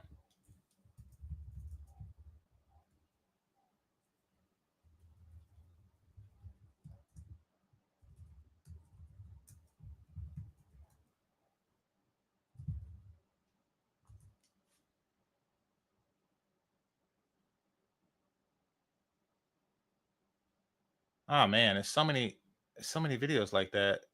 There was one video that I really want to find.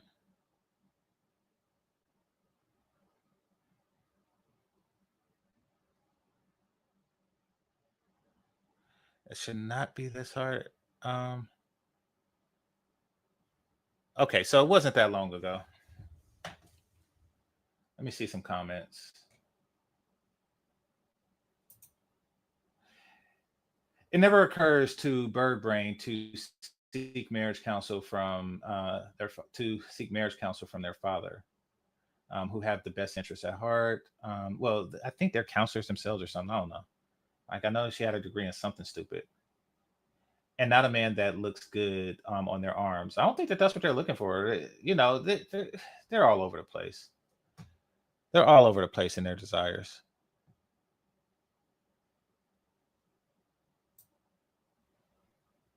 All right, hold on.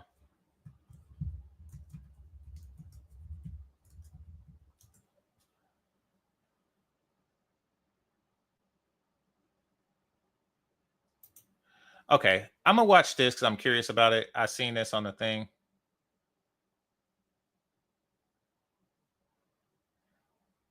While I look for the other one.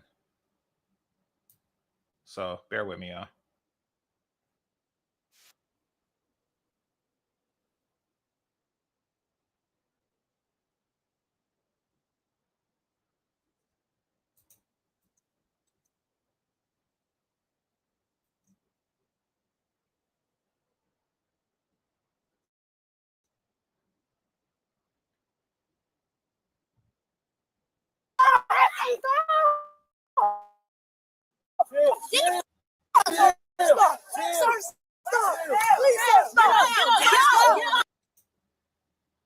Holy crap. Come on now.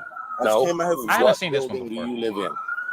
Officers respond to a call of a fight between about 20 teens. Some of these teens are known to have an extensive criminal history. So I'm gonna tell you. This ain't all I'm gonna tell you. You're gonna get. Come on, what you doing that for? Because it's called loitering and prowling. And him. He ain't got nothing to do with that. He just got school. Who are you? I'm his cousin. I'm his cousin. I ain't do nothing. I just got over here. You can take me. You can take me. I got my phone to myself. Come on. Hey, no, come on. Go put your hands. You about to go to jail too. Get off. Stop. Sir, stop. Please, sir, stop.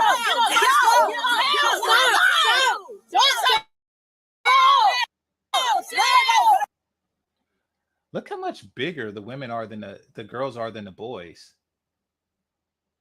Something is up with that. Look how much bigger the girls are than the boys. Like, look at him and look at her. Like, it's like they eat from the same trough. They eat off the same food stamps. They both eat the same food that they mothers they both eat the same government cheese. Like, what in the hell is this? Something is grotesquely wrong.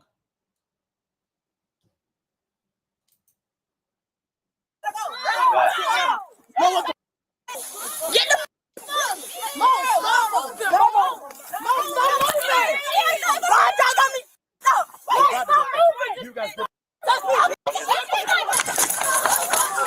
Hey, other back it up. Back it up. It's my big sister.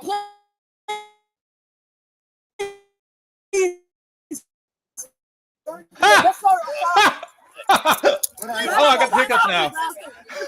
I was in the middle of a yawn. I guess when you're yawning and you laugh, and you laugh unexpectedly, you get the hiccups. She said, "Oh, excuse me." She said, "That's my big sister."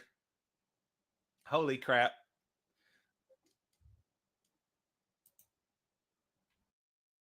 Take me out these handcuffs. Look at the car. Step away. Big sister. Step away. For what? I ain't do shit. Lord, I can probably Carry my hood. Get the out of me, bro. We got nothing to do. We just game over here. What does that mean? When I get my sister to f up that ground. Or every time I mistake the f when you're off. Oh crap! God, let me go. Let me go. I ain't got no Wi-Fi, man. Let me go.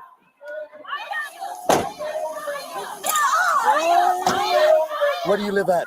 Oh, I was down here. Then get out of here now. Where do you live at? You work here. All right, kick rocks. Where do you live at? All right, kick rocks. That one. Which one? Red shirt? Hey, okay, I get down. Call my mama.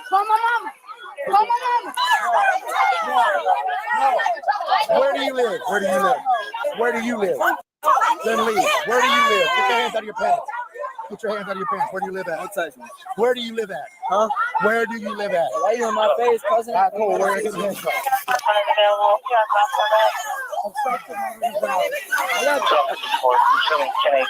Come on. Nobody dissed to y'all. I didn't do nothing to you. Yes, you did. Because all I did was put you in cuffs. Don't give me a about this guy. Okay. I couldn't find the other video, but this one is just as egregious. So we're going to focus on this because the conclusion I was going to come to is this is what happens when you have a community without families. You see, nobody has these kids' backs, and the cops know it. Understand this. The cops are wrong in this scenario. They're completely wrong in this scenario.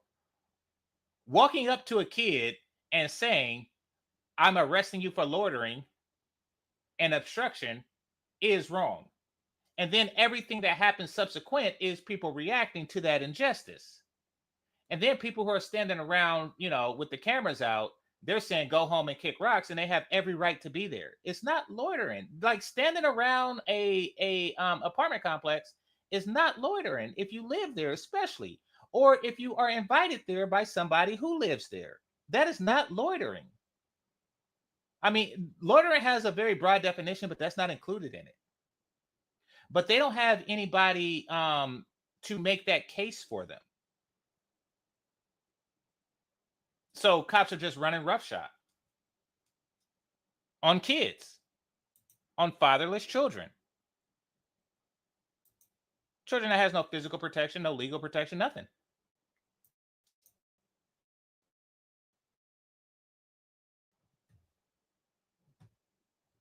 Get me out of these stuff and take me home. See, I got you dropped up.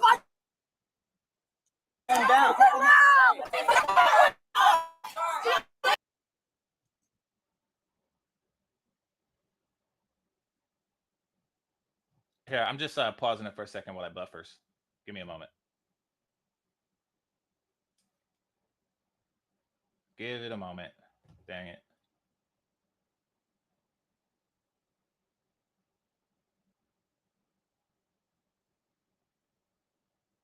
Okay, there we go. If you don't live here, leave.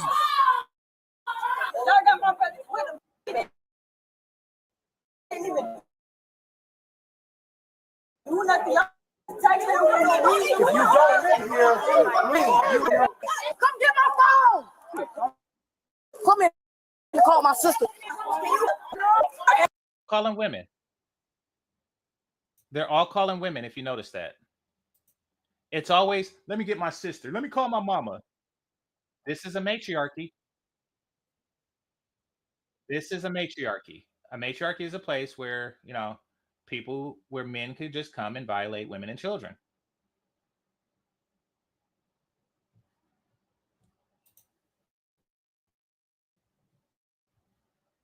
What is Novi? She want her phone. No. She ain't did shit, so why she can't get her phone? Stand back. Just ignore Austrians. Yeah, just ignore me. We will. You want to go to jail? My no. Probably because they was just fighting, man. They tripped. Say what? Hey, I'm on the phone. That's what keep talking. Boy, just wait. Just wait till my daddy get out here, boy. On my sofa. Oh, he got a daddy. Man, shut up, man. Chill out, bro. You all right? You welcome. You all right? Man, they just arrested him too. Where do you live at? Where do you live at? All right, you're about to come here and talk to me. Where do you live at? Good. You do have to talk to me. No, you don't. Watch me. Where do you live at? I gotta ask you a question. All right, then cool. We're going to handcuffs. Come on. Number 5. Called obstruction. Loitering and prowling. I can do this all day long. Y'all see this? He knows he's on camera. He knows that they don't have the legal protection to do anything. This is egregious. Yeah, last time you talked to me, you said you're going to kill us all. I didn't say that. So we just put words in my mouth. We just put me in handcuffs if I don't want to answer your question. That's called obstruction. And right now, loading and prowling and obstruction. Do you know the rule of Do I know the rule? Yeah, I know the rule. I know the rule. You just put me in handcuffs. So absolutely, it's not a rule. Let me know. I'm not sure where you got that rule from, but that's not a rule. I don't have to answer your question. You're right. You don't have to answer my question. You can go in handcuffs. Take a seat. Now it's called loading and prowling and obstruction. Have a seat. We need more cars. That's my phone. They have your phone. Do you live out here? Yes. Okay, what apartment do you live in? No, I don't live in. Oh my gosh. They actually called in a matriarch. They actually called in a fat black woman to maintain order, who's working on behalf of the cops who's violating them. Because she don't have no money to do anything. She don't have no money for a proper lawyer or anything like that. She don't have nothing. She has no power, and they know it. I live down the street. I live here, but I don't live here. Have your mother to come see me. They actually got a fat Big Mama figure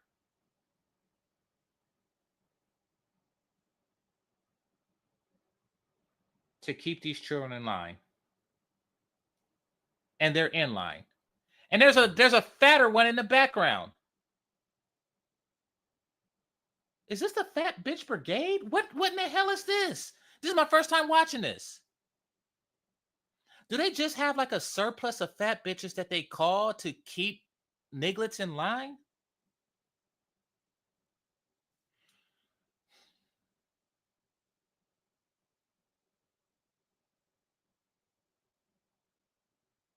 I'm going to talk to your mama.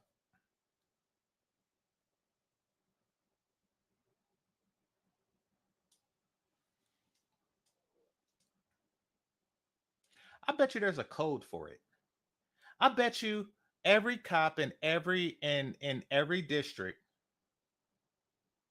can just say, yes, we have a 2013 going on, And then a fat black bitch who come out of nowhere and keep the children in line.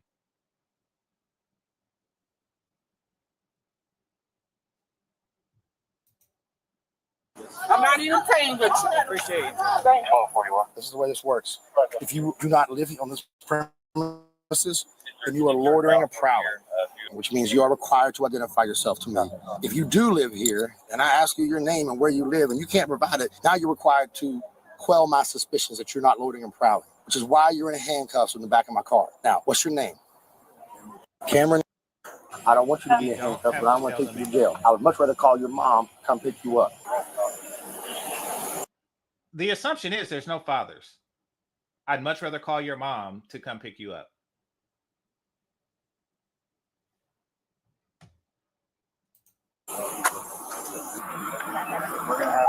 Hey, yo, hold up. Chill out. First of all, we're going to start this whole thing over. How y'all doing? Good. I'm her mother. Why is my daughter in handcuffs? Your daughter is in handcuffs because she was fighting and then thought it was a good idea. She comes out with her bonnet on because that's her crown.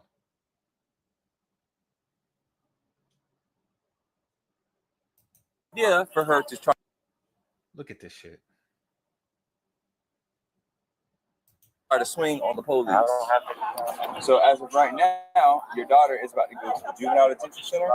You can ask him questions. Okay. Also, where's my son? Who's your son? Your little life. He in the car too. He in the, They tried to tackle. No, this is what happened. She was not fighting. They was jumping a boy, and then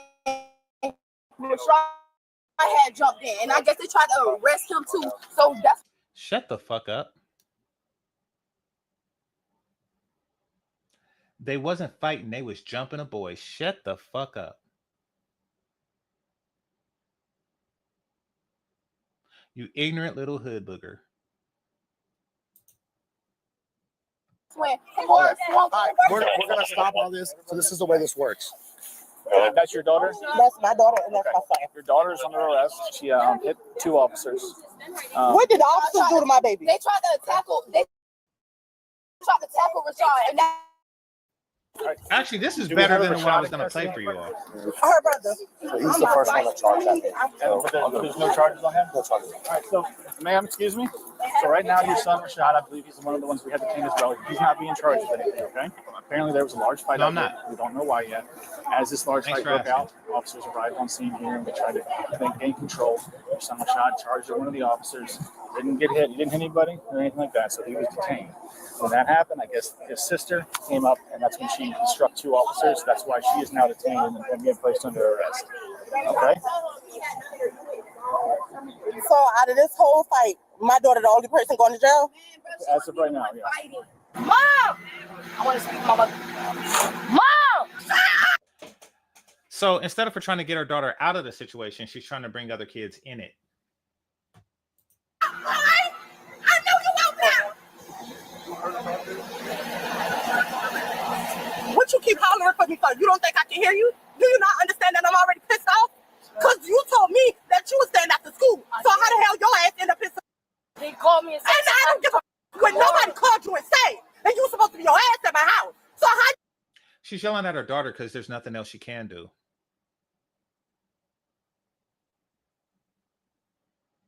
She has no family connections.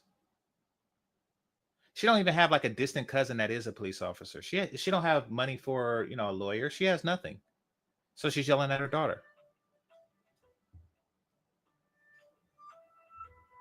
I'll get that later. All right.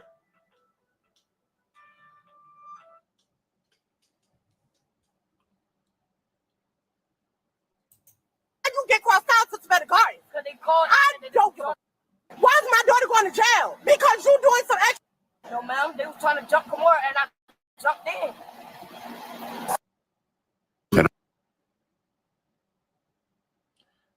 Well, she don't understand right to remain silent. I just started checking. You got anything on you? Tell me now. A lighter? Where? Don't reach for it. Have you been around weed? Because your clothes reek of it. Is there any on you? What is I'm that? going to check the back of the patrol car. I'm going to find it if it's there. Okay? You might as well that just a tell female? us. In your sock? All right. And I'll take your shoes off. Pop this up. Hey. right, sit back in the car.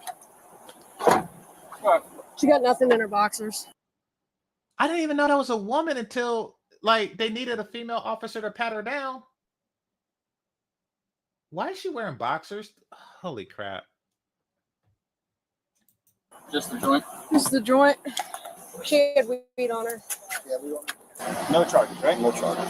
Mom's right there. She comes over. Release. No charges. No charges. Mom's on the way. Once she gets here, we'll release. Got it? She had a joint in her shop. Who does? The female in that car. Who's that one? She's the one who threatened to kill us last time, but I don't know. Okay. Yeah. Hello, ma'am. Tell me what exactly went on. So our officers responded to a fight that just occurred here. There's apparently 20. The fat one is the leader. That's why he's decent with her. The fatter you are, the more authority you have in the hood. Individuals. Just a large fight. Yeah. When they arrived on scene, a lot of people scattered. Yeah. A couple of people came running up, and a couple people ended up being detained because they were trying to fight the police officer. So I'm the new senior manager here. Okay. I'm not going to tolerate it. So if you are tied into this. Shut the fuck up.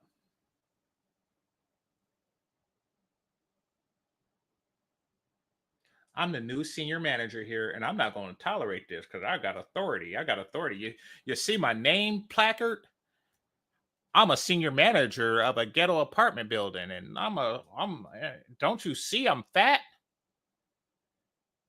Oh gosh. This is their utopia. This is their utopian society. And you live on my property, you're going to get a notice to vacate. I already done got it from my ADO. Have you met Linda? This is the property manager. Good. What the hell? Okay.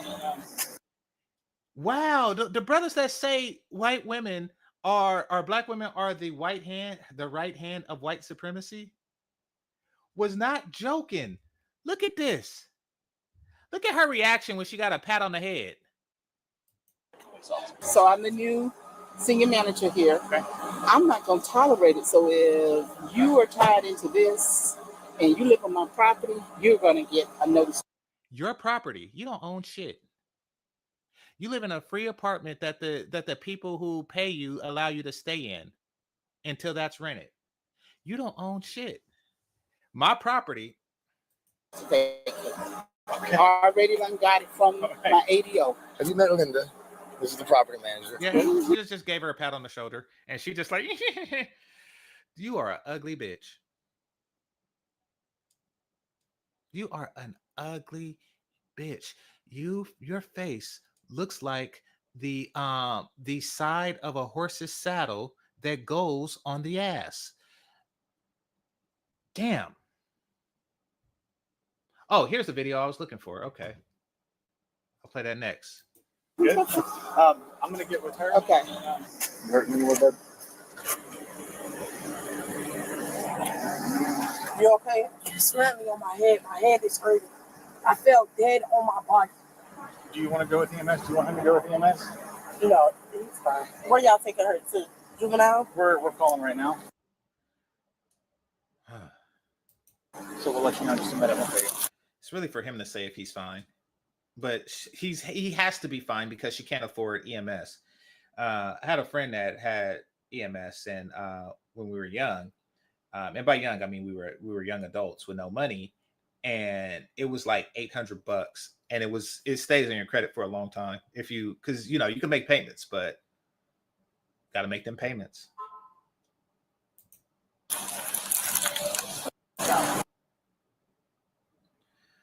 These cops just came, violated a bunch of kids. Remember how in McKinney, Texas, when they weren't in the hood and that cop was acting weird, he was doing all kind of flips and stuff. And then her father got wind of it and that cop was fired. And they had to, send an apology. Remember that? This is not that. All right, look at you. I'm the mother. Her? My son, y'all just called me. Other view. It's just a bunch of fat bitches coming out of nowhere talking about I'm the mother.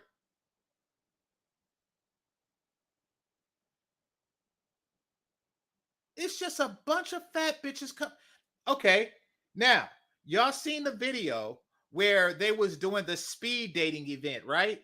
Because bitches like this, they don't speed date.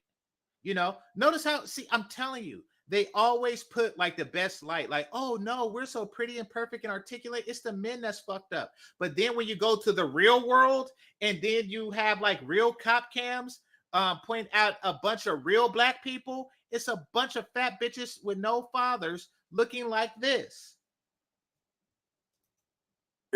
Oh, What's going on? he claiming he wasn't out here fighting. He got put in handcuffs because he was out here fighting at some point in time with somebody. So he's not getting charged today, but since he's a juvenile, we got to release him to your custody. So what happened? He just, they have no respect for black men.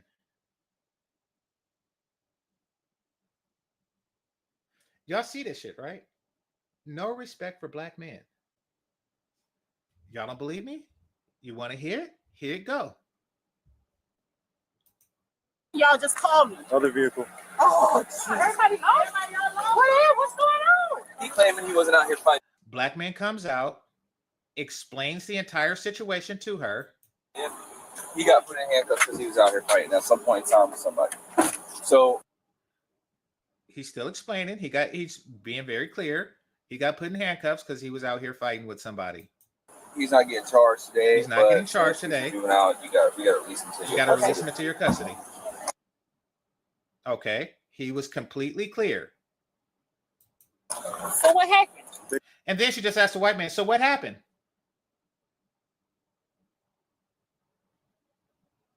Big fight ensued and we showed up.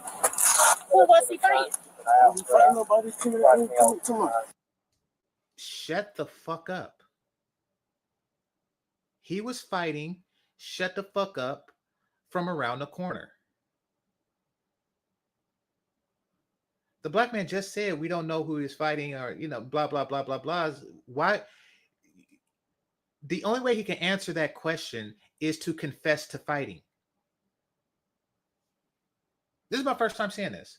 I was going to show you the other one, which I found now, about how the women get violated.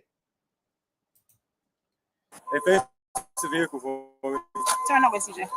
And so I'm not telling you what to do, but I think you need to make better decisions. Yeah, he didn't do nothing. So, Yeah, he'll be outside. I'm just saying. The point that I'm trying to make. We have to take photos. Hey.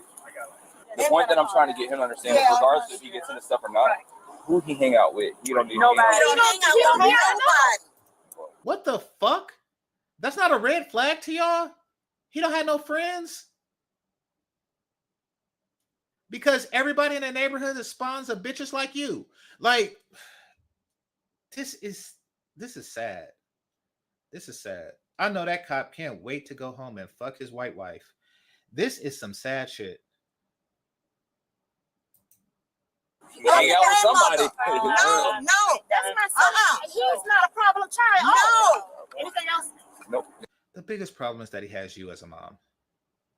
Okay, thank you. Every black child is not a problem child. No. But it seems like every black mother is a problem mom. I swear. I didn't say he was. You just said how he was just walking and y'all put my child in handcuffs because he was walking. So you believe your child over the police? Okay, so do something. Okay. Do something. Have your lawyer. Oh, you don't have one of those. You can't afford one of those. Well, have your husband. Oh, yeah, you don't have one of those either. Well, have your father. Oh, shit. You've been doing this shit for so long that you don't have one of those either. You're completely alone in this ghetto apartment complex run by a fatter bitch than you who say, I keep these people in line, and obviously you are in a shitty situation, but you don't need a man. Well, there you go. So out of all the kids that was actually fighting, y'all just detained the kids that wasn't. So this is the way it worked. When I rolled up, everybody's scattered. Okay, so I don't know who was fighting. Damn Jiffy Pop bag on her head. But if they don't live here, it's called loitering and prowling. What's your name and band number anyway? We have a black stick. Officer Johnson, 16. Okay, fine. Let me get it. I don't have a card actually. They just now thought to do that to the black officer. By the way, that's not going to do shit. It has no weight behind it. You see, what's the worst they can do is try to sue, try to take legal action against the police force and represent themselves. You know, they're going to put that GED to work. They're going to represent themselves or represent their kids in front of a court of popular opinion. And unfortunately, black women have a shitty opinion. Everybody thinks you're trash. Especially if you're fat. Y'all gonna just go put him in handcuffs. And y'all ain't got a reason, so I don't. He wasn't fighting. He wasn't fighting. He just was coming from my city. He wasn't even fighting. She got him on the video camera. Coming to the house and coming from school. Uh-huh. Y'all is something else. Y'all better go to the ones that y'all need to go to. You guys tell me what happened. Stop that. Stop it. No, you ain't coming out until your mom says so. Send him right back in there for me, please. Yeah. What the fuck? Did she just say sit him back in there for me, please? She's using the cops to flex on her son right now. And it's all a bunch of fat single moms.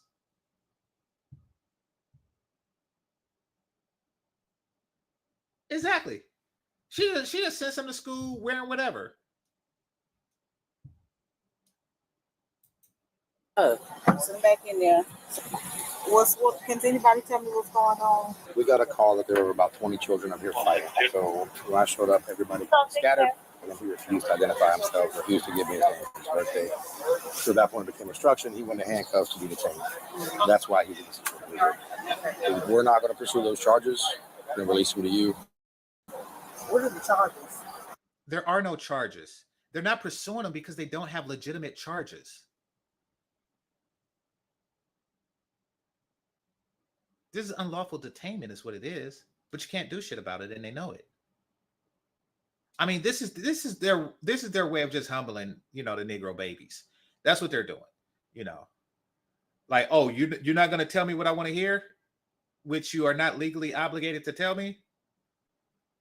I'm going to arrest you for obstruction. You're not obstructing by not telling somebody. You're just not participating. Loitering and prowling and obstruction. And obstruction. But do you know what your charges are? Listen, if I ask you one more question and you shake your head at me and you ask me with attitude, they can go. She's a terrible mom. She's old as shit and ugly as hell. And to top everything off, she's a terrible mom. She has no fucking virtue under the sun. Except shade for better looking people. She is complete and total fucking trash. Go ahead and take you because I'm getting sick of this. Why didn't you tell this man where you live at? This man ain't lying on you. He ain't got to tell him shit. If that was my son, good job, son. You ain't got to tell him shit. Don't worry, we're going to handle this. And it's going to be made clear that you ain't got to tell them shit. This man is not lying. You should not have came down here. It is a phone in the schoolhouse that you can use, and several phones there. Somebody is coming to get you. You know that. And then you got an attitude. It's a phone in the schoolhouse. That means he don't have a phone. In this day and age, he don't have a phone. This is 2023. This is September 28th, 2023. He don't have a phone. It's a phone in the schoolhouse. He's a teenage boy with an I Love Sluts beanie on, walking around trying to get numbers in pencil and paper because he ain't got no damn phone.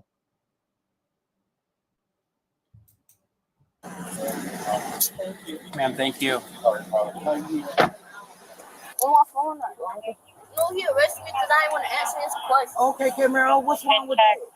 Camaro, you are in some. They are constantly siding with the cops. You get no protection. You get no protection. All of these women are old, fat, and ugly, and they are siding with the cops. This is what's really hood.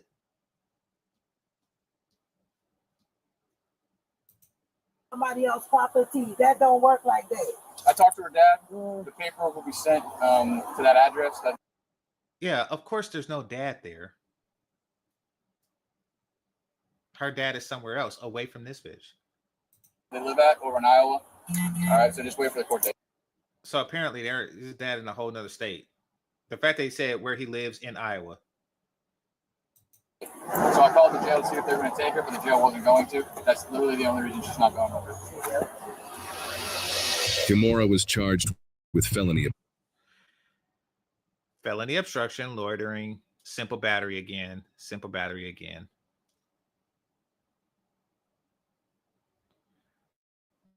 Oh, wait.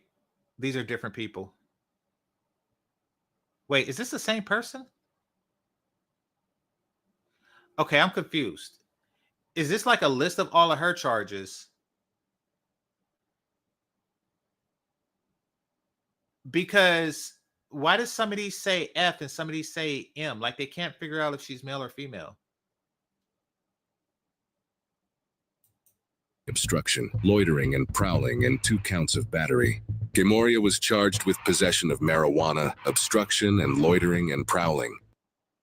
Okay. The others were released to the care and custody of their parents. One parent made it clear that the blame for the entire situation was the fault of the police, who responded to numerous 911 calls related to a large fight.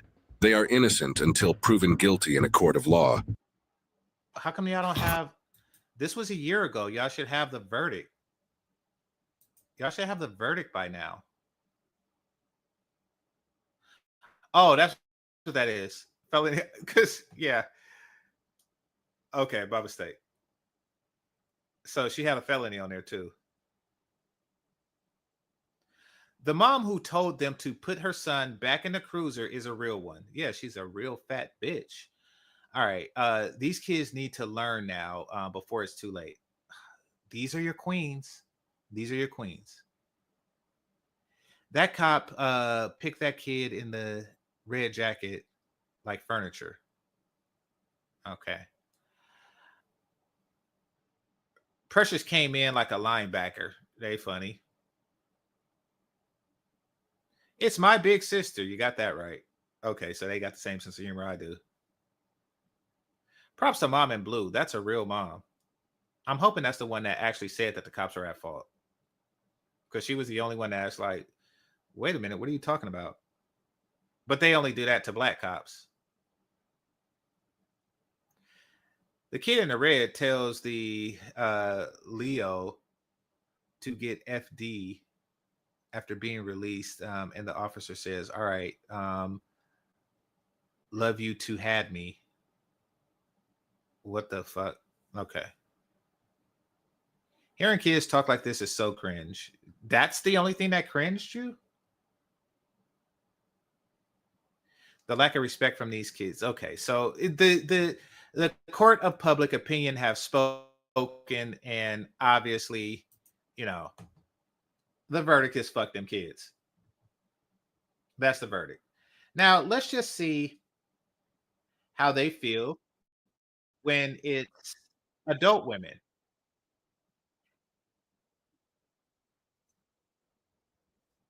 And we get to look at women who actually look worth a damn.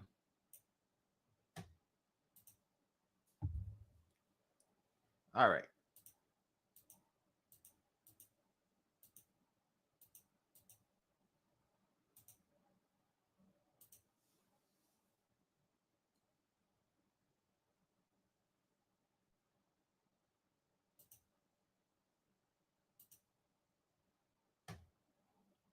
Today on Uncovered. Push. Don't shut. Don't touch me, Val. Don't touch.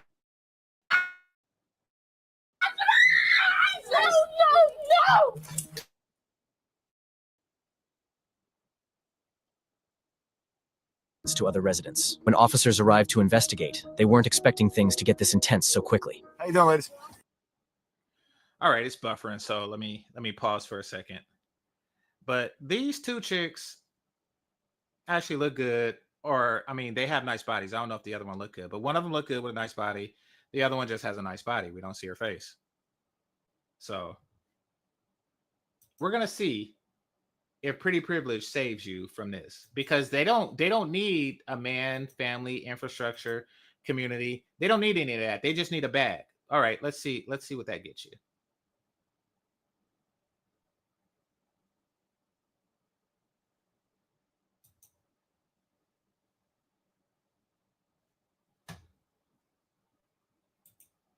What's actually going on? I got a woman running around the back of building 200, banging on things. There's two. I think there's two girls. Let's see what's going on. Hey, miss, did you happen to call us? There's somebody running around out here. I hear him in here. 70. It's going to be room or correction, apartment 210. Police department, open the door. It's the police department. The suspect answers the door and gives officers a very rude and entitled tone of voice. The situation goes sour very quickly when she tries to shut the door on the officer's face. You don't have the right to open or search my door, so I'm not going to be opening my door. Okay, what's going on here today? Okay, nothing.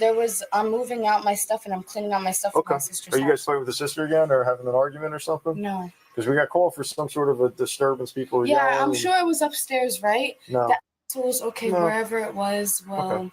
they're just haters and they've been stalking me probably. Okay. And I should call the police on them, but no, me and my She is an obnoxious, light-skinned, entitled bitch.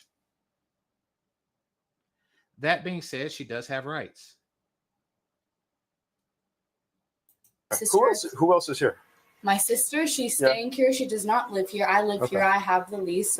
Me and her are cleaning. We were arguing. We were making a TikTok. I don't know if you guys are familiar with TikTok. Yeah. What's your first name again? What's your sister's name? Can I talk to you? We're in our bras, respectfully, but you know. How you doing, miss? Oh, you she don't have a nice body. My bad. Not here talking to Officer Prager? Yeah. Can I go sit here? Go for it. I'm gonna shut my door now. No, we're gonna leave it open for the time being, okay? No, you don't pay my rent, so I will be. If you try to push, don't shut me down.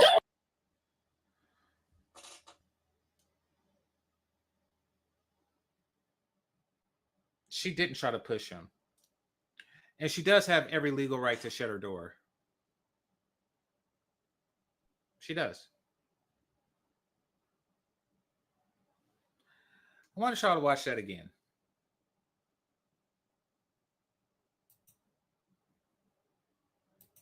I'm gonna shut my door now. No, we're gonna leave it open for the time being, okay? No, you don't pay my rent, so I will be. If you try to push, don't shut me down. Now you're under arrest. Now you're under arrest. Now you're under arrest. Stand over here. Stand over here. Stand over here. I'm sorry. Take a breath. Come over here. Take a breath. Let go of it. Stop. Back up. Stand over here. No, it's recorded. No, it's recorded. Stand over here. Touch me. So I looked it up before the thing. And you can Google it too. I'll read it to you. Can you shut the door in police face? Yes. In most situations, you can legally shut the door in a police officer's face if they do not have a warrant or are not responding to an emergency situation, as this falls under your Fourth Amendment right to privacy in your home. However, it is important to be respectful and not obstruct their investigation if they have legitimate questions.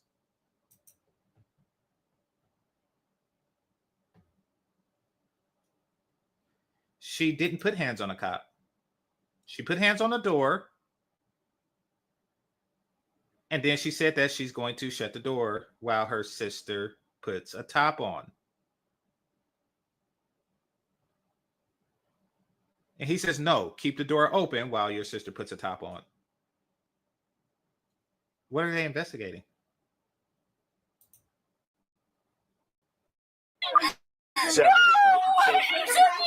Put your hand on your back. Put your hand on your back. Put your hand on your back.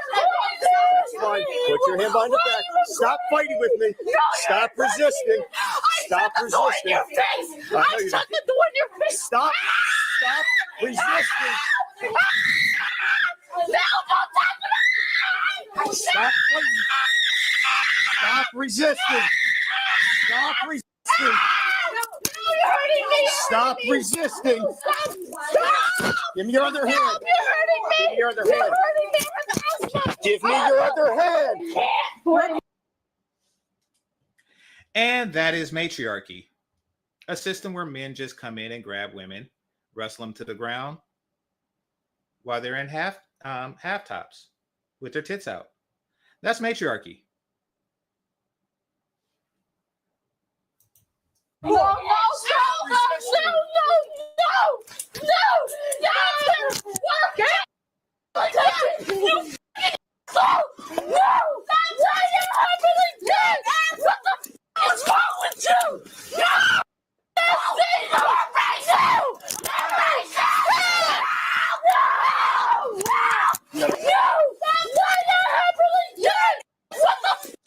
Matriarchy.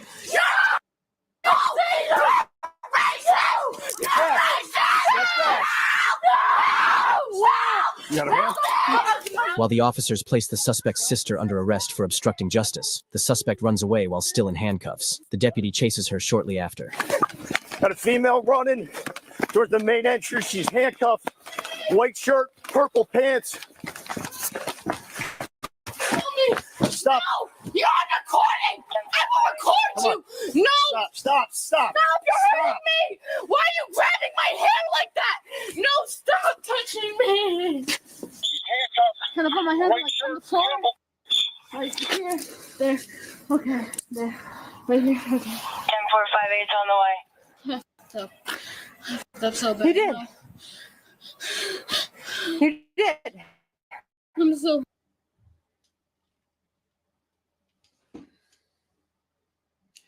Yep.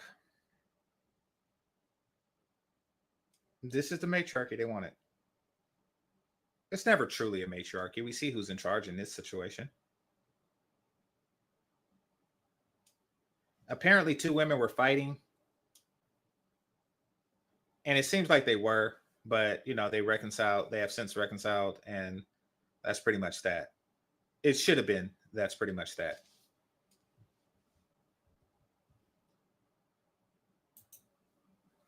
Man, Pound for pound, True Classic makes the best men's t-shirts on the market, and I don't even think there's a close second. And the only I know it. All you had to do was talk to us. You're not obligated to talk to these niggas. I know. I can't even get mad because I'm like, this is why I got arrested the first time. 10-4, you need anybody else out there? No. 7-0. Stop touching me! Why are you such an asshole? Why are you touching me? Slow it down. I got two females. No, you're an asshole! Come on. You're an asshole! Leave me the you need anybody else out there? No! Yeah, send the township, please. No, don't touch me! You're an asshole! Stop, leave me alone! Stop. Do not kick me again. No, I'm not trying to kick you. You are trying to kick me. Stop I want you it. to stop touching me. You don't know what I've gone through. You don't know what I've gone through. Okay. Stop fighting. No, you don't. Stop fighting with me. After apprehending the suspect, the male deputy radios the assisting officer to call for more backup. I'm good. Did you get her? Yeah, I got her here by the main office. You want me to secure her in a car and help you? Yeah, if you can. No, I We're don't. fine over here now. I don't want to be fine. Let's go over here. No, we're not going anywhere. I'm cooperating with you. No, you're not. Yes, I am. I told you from the get-go to cooperate. Stop touching stuff. I'm not touching I'm not touching She is cooperating. I'm talking about. I'm not. More so You're than your hurting me. I don't even have shoes on. You're stupid. You're dumb. You're stupid. You're fucking stupid as Maybe you hell. should stop drinking. Don't push on me. Don't push on me. Leave me alone.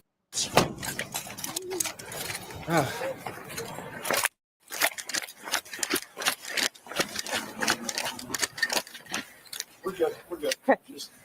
See, the matriarchal sense of entitlement is they never have to submit to any authority. These women are not used to submitting to any authority, especially a man's authority. And that's why they got like highly defensive when this ordeal originally broke out. You know, they like, listen, I don't have to, you know, I'm going to close the door, wearing our bras and, you know, blah, blah, blah, you know. Yeah. Matriarchy. I can, but she keeps trying to kick me, so. So she just. I'm not trying to kick you. Yeah. I'm not trying to kick you. If you want, you can wait with her. I'll wait till Tasha gets to escort her over. Okay. They're drunk. So people do that. People call when people are fighting because we're trained to do that. Like, I mean, a man beating his wife in his home, people call the cops. That's just what we do.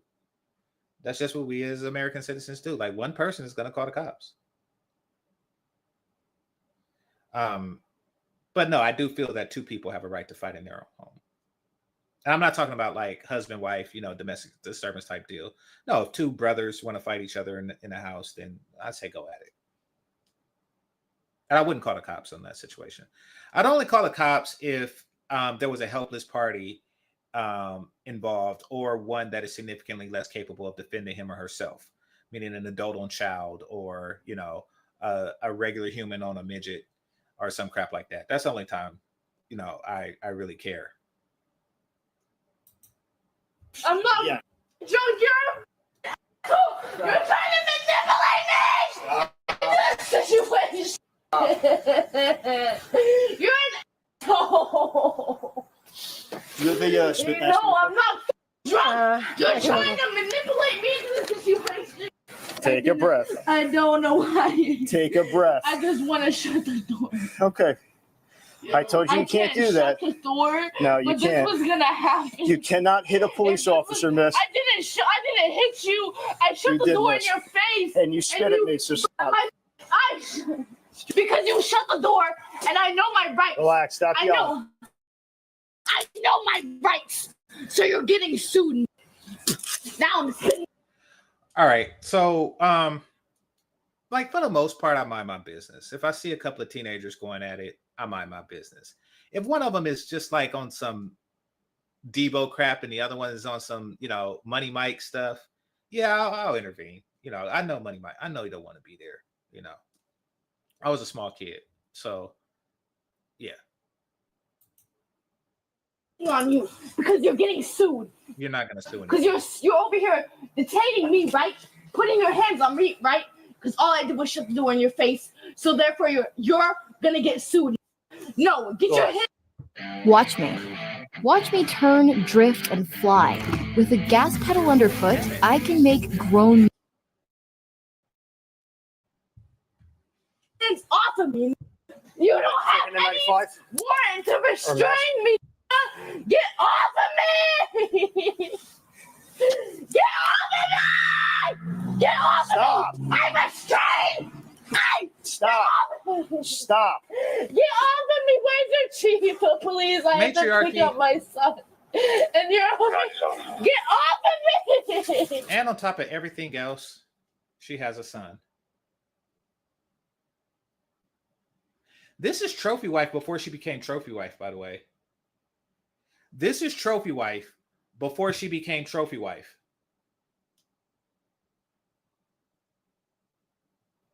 I kid you not.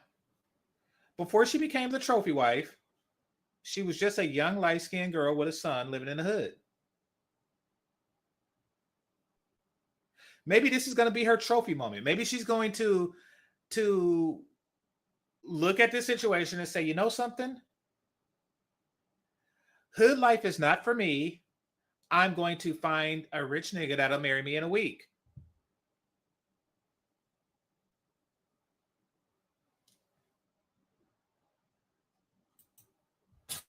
Do you have a spit mask? What? Spit mask? It's gonna get worse. Oh, you got one? Yeah. No, I'm not the Was or she spit? I can't breathe because I can't breathe. Just get a spit mask. Stop touching. So Gail says, oh no, is the child there? No, fortunately the child is not there. The child is at school and she's at home. She's at home living off that government check while disrespecting the agents of the government that's giving her that check.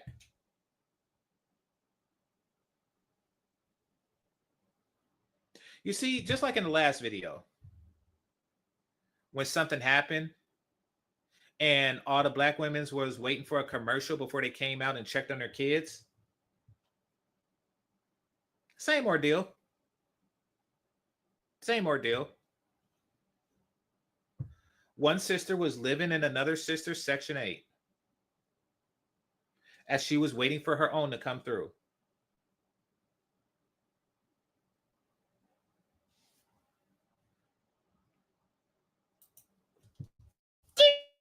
Don't play that. No, why? No, not a dog. Pocket. No, please, why you just... That's fine. So, fellas, if you meet a pretty girl that's looking for a stable man, Google her name and see if some shit like this comes up. Because then you know what you're getting yourself into. Then you know what you're getting yourself into.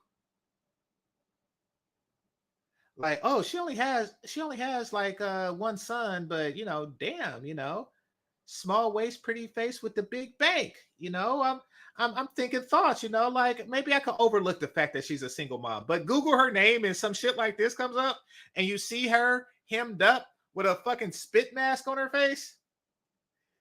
Think twice. Think twice at that point. This is trophy wife before she became trophy wife.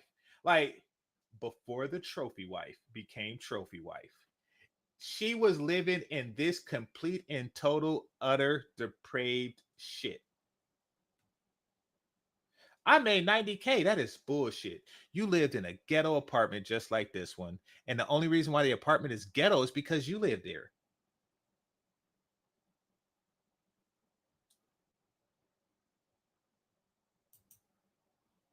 Okay. Perfect example. We learn from the past. Don't judge. She should have learned from the ass. She should have learned from her daddy whooping her ass as a little girl so she wouldn't find herself in this predicament.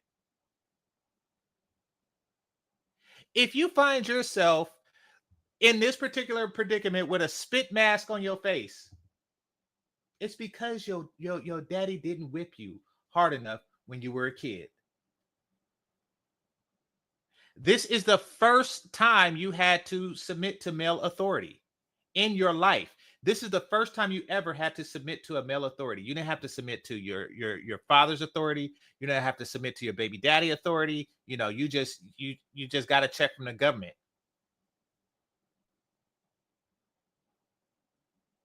So yes, we learn from the past, but most people learn it like their first ass whooping. Because her behavior now is the exact same behavior of a child in the mall that never got its ass whooped. And I'm not an advocate of corporal punishment, but I get they never been disciplined.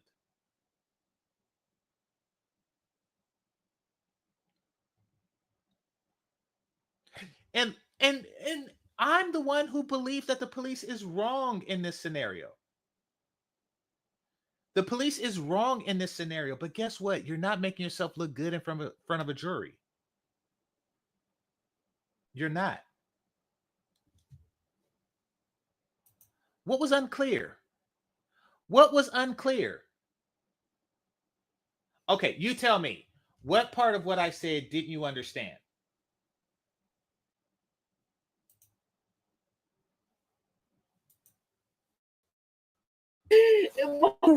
Just slide this over, and then we're gonna take this other mask off. Okay. Relax your feet, and we're gonna sit you up. Okay. Sit your head up, miss. Come here. Roll over. There you go. Can we just roll on our side? Can we take the? Can we take that off? Relax. Relax. Okay. There you go. You want me to on it? Just put it like towards the back. Just. All right. Somebody update Angry Black Woman podcast because. Is that all right? All right. Let's sit her up. Come here. You have another one under? Yeah, she's in like Coleman's there. Is he good? Where do you want Is that better? Just walk over with Sean to her car. We have her sister. Through your nose, out through your mouth. Okay. In through your nose, out through your mouth. Stay right here. And child-free fat ass. There's no child-free women here. What are you talking about? Officer Ridley's going to search you, okay? Do you have anything on you? You got it? Yep. Come on, we're gonna go towards the car. No, I was. I don't know who else is in the house. I'm just going to go check real quick. And No, make sure I will put a restraining order on you.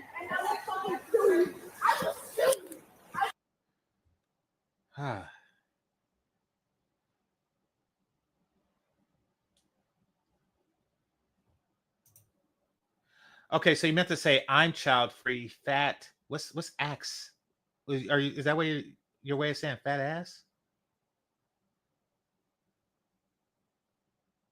Well, don't be fat. Your opinion in the world holds less because you're fat. Don't be fat. Are you fat or are you saying you got a fat ass? I don't care about stuff like that.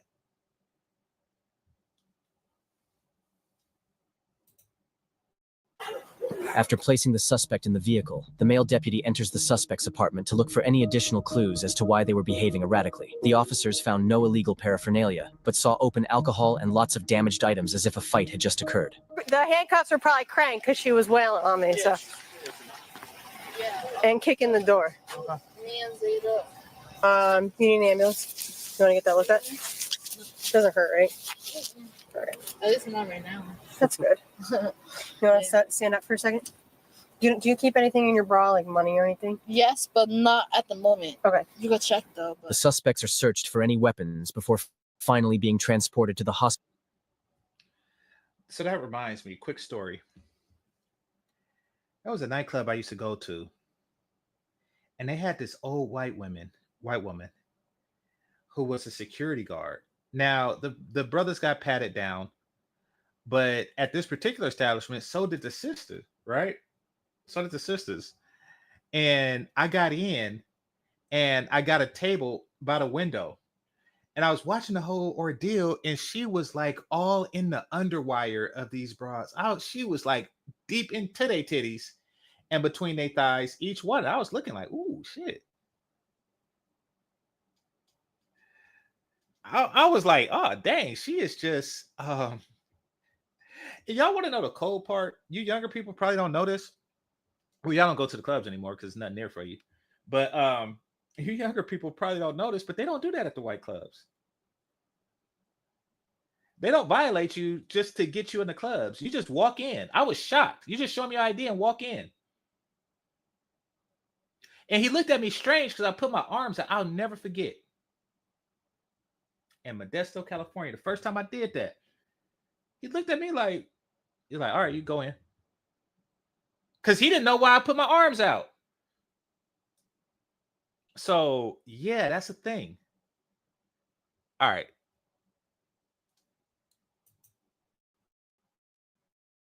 Hospital to be evaluated. That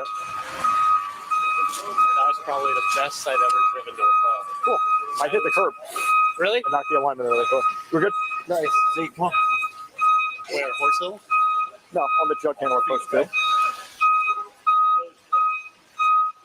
Come on. You got her? Yep. So, fellas, Google her name. If you see something like this, it's a red flag. All that glitters is not gold, but all that doesn't isn't. Just saying. So let's see the verdict. The first suspect was charged with resisting arrest and assault on an officer. The suspect's sister was arrested. You can't charge somebody for resisting arrest without stating what the original arrest was for. What were you arresting her for that she resisted? Listen, A regular person in a healthy community will be connected to somebody to have this dismissed and have the officers possibly held accountable for it. Maybe not being terminated, but they, it will be recorded that this is their behavior, that they just open doors and snatch bitches out. Like that will, a person with proper familial connections, but she don't have any because she can't get along with anybody, not even her own damn sister.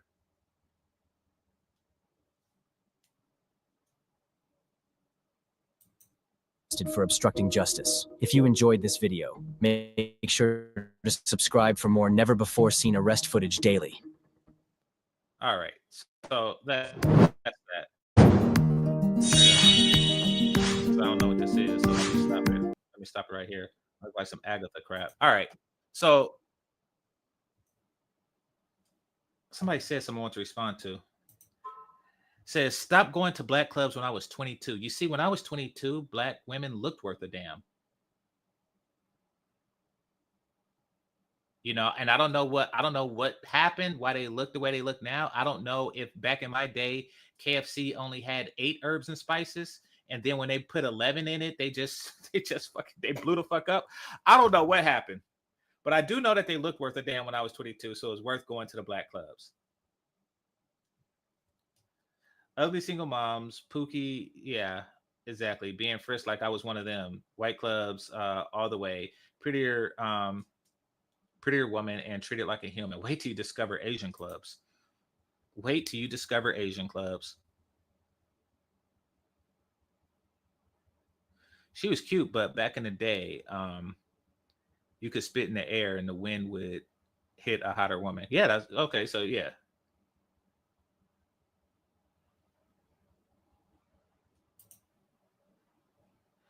All right, let's see.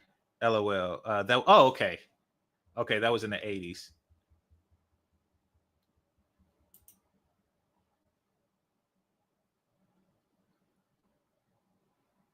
The hell is a mixed race club? What kind of music do they play in a mixed race club, Eminem? Like, what do they play? Maya? Do they play Alicia Keys? What the fuck? The hell is a mixed race club? That sounds like some Southern shit.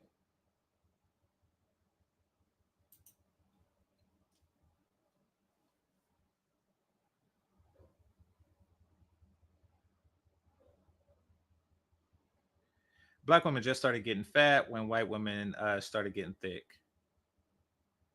It was a titties arms race. They just conditioned the community to accept fatness. That's true. That's true. They didn't condition me though.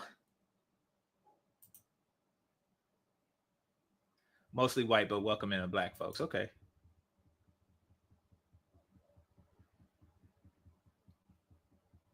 Okay, got you. Got you. A multiracial club. I thought that the people in there were mixed race.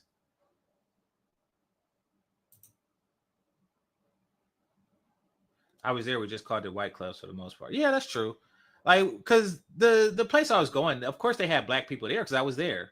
So that's that. Like, I mean, if it's not a black club, I just call it a non-black club or a white club. But yeah, if they, it's a mixed race because I'm there.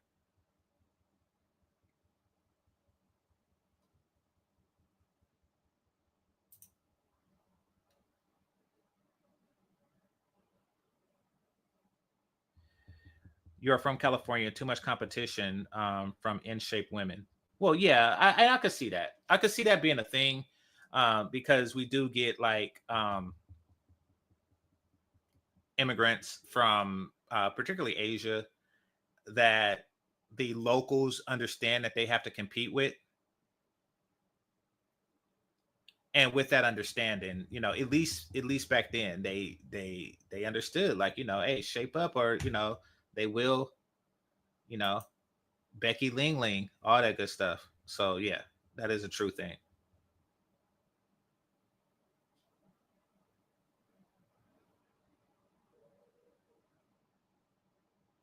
That's where brothers would pick up white girls. Yeah, I know. So I had this friend from Florida. Everybody from Florida in particular, from not Miami, Florida, they just get shocked when they see an interracial relationship. You know, I think that a lot of people from the South come from a place where the Klan just like walk in their backyard every night and burn a cross, and then if you step out, they say, "Get back inside, nigger." Like I think that that's where it is, because they don't have interracial relationships, which means that the women just like, hey, fuck it, you know, you ain't got no choice if we all get fat. It seems like that's where they're coming from.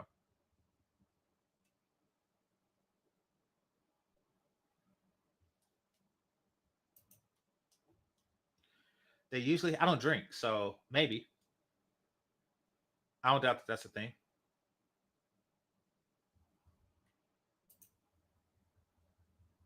You know what they don't have? Dress codes.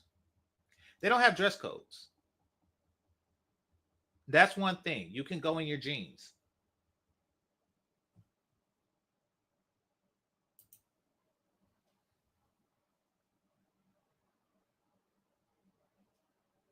I don't drink and I don't buy drinks. Let me make that part clear.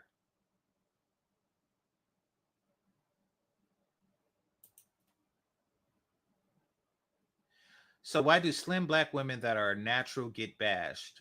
Black men love fat black women. From what I've experienced. Okay, well, if you're a slim black woman and you're tired of getting bashed, then send me your info and get smashed.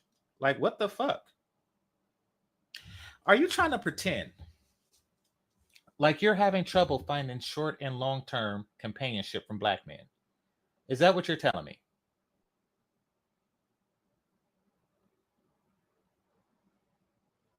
Is that what you're telling me? You're new here. I can tell. You are new here. But you should know that I'm not from Mississippi or wherever the fuck it is where black men seem to prefer fat ass bitches. That is not this channel. I'm pretty sure you've been to other manosphere places where they talk about, I like them thick, I like them thick, I like them thickness, I like them thick. That is not here. You will never, ever in your fucking life hear me say some shit like that.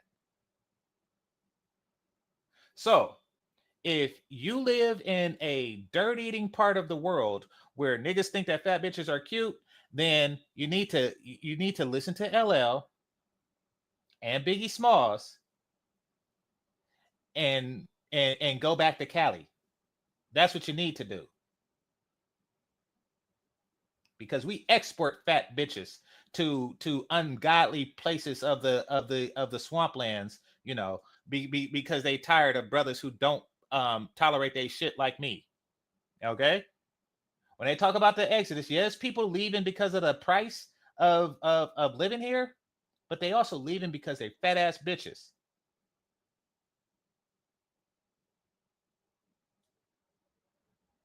And they're sick of my company. So if you're looking for a place in the world that tolerates, you know, women with collarbones and bras with 2 hooks on it, that's another thing.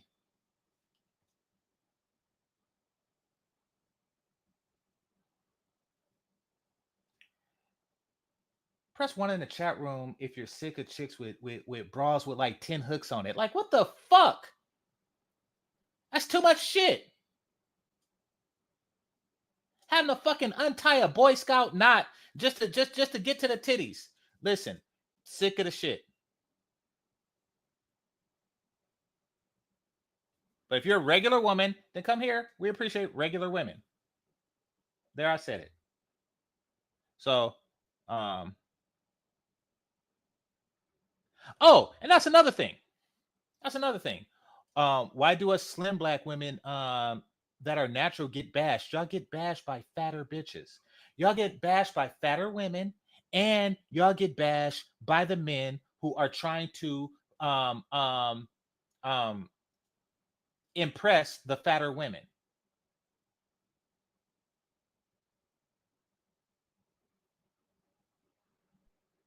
Y'all get bashed by fat women and black men who are trying to impress these fat women. You want to know the one thing that those black men have in common? Each and every single one of them is not me. That is the difference. Each and every single one of them men is not me. I'm not gonna bash an attractive woman for the sake of a fat bitch.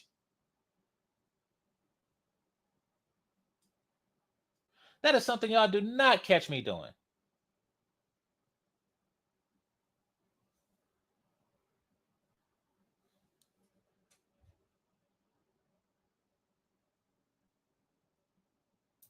See what else I got. Approach and seriously dating and married are different. Are you in a serious relationship leading to marriage with a non-black man? I don't know. She know better than I do. All right, that's between y'all. Just being approached doesn't mean much. It does. It does. It means that you are reasonably approachable. Now, it really shouldn't go to a woman's head. Okay, put it like this. Being approached don't mean much, but not being approached means everything. I'm gonna repeat that. Being approached does not mean much, but not being approached means everything. Ask any woman who doesn't get approached.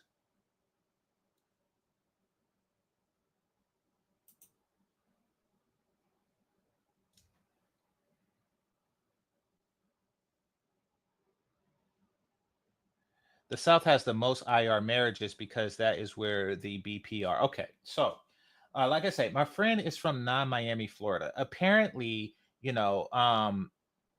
Florida is comprised of Miami and a bunch of swamplands with alligators where people get by on fan boats. So if you're in one of those places where you go to your neighbor's house on those fan boats through the swamps, and then you step into the place on sticks and shit, like I think that's where we're talking about. But no, not in the major cities, obviously. Like major cities like Atlanta and stuff like that, I'm sure. But he's not from there. He's from the stick boat place. That's Florida. I've been to Miami and I haven't been to the stick boat place, but I got a feeling that it's there. I that's how I picture the rest of Florida. A bunch of orange orchards and shit like that, and alligators and people that chew tobacco. Am I wrong? And those places seem to be segregated. So that's what I'm talking about. I'm not talking about the major cities.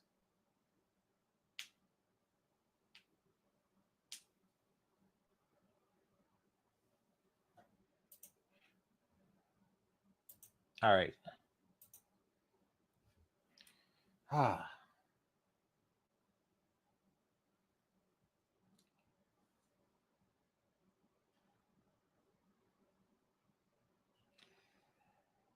This is not wise. Okay, let me ask you this. When will you want marriage? Let's start. First of all, why are you worried about if guys are interested in you if you don't want marriage? But when will you want marriage? Let's start there.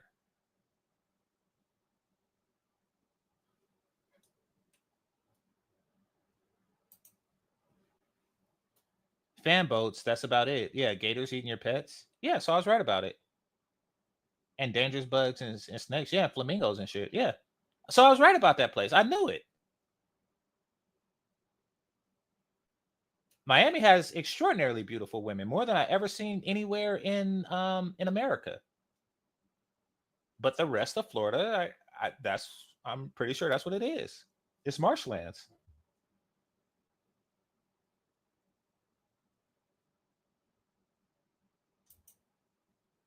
You said that they bash you. What? See, now we're playing semantics. Answer the question. At what here? Let me put the link.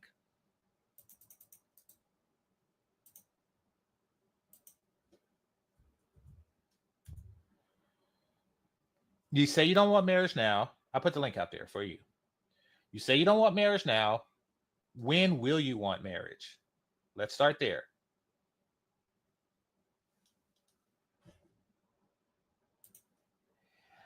Miami was full of beautiful women I could not talk to. I had a Lyft driver. actually give me a pickup line in Spanish. I gotta look it up. I was on my computer when I was doing it, so I typed it in.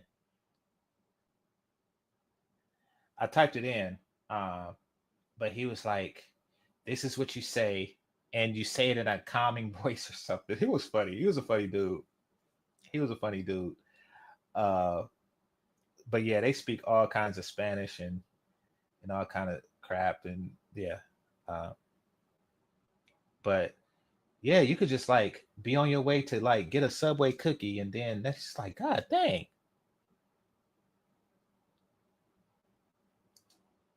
So, but I didn't leave Miami, and I didn't want to. It'd be funny as hell if I ran into Myron or Fresh.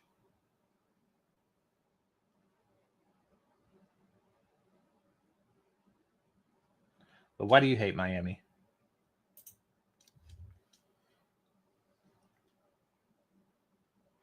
Oh, I can't see. I don't see people's thumbnail picture. It's too small on my screen.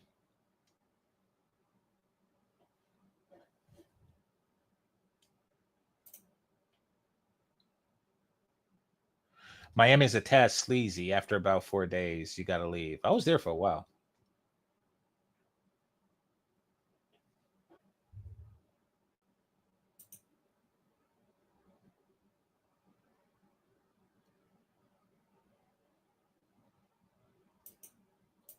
I know I would. Yeah, I stayed by the beach while I was there, and talking to the locals, like waitresses and shit like that. Yeah, they don't like it. What I noticed was a overwhelmingly obvious class division. It's extraordinarily polarized in Miami. It's probably because I was talking to waitresses, but yeah, it became blatantly clear that there is a class divide, and then there is an ethnic divide amongst the lower classes. But if you are not if you're not balling, then you ain't shit. And that's something that is blatantly clear. That's something that's, that's ridiculously clear just from a visitor's perspective. So yeah, I can't deny that. Let me see, what else was a bad thing that I noticed?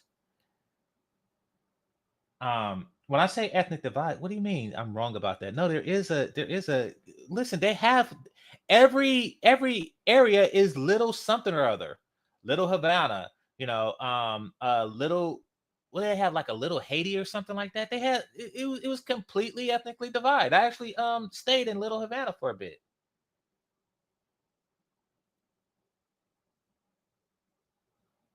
And they couldn't get to know each other if they wanted to. They speak their native languages.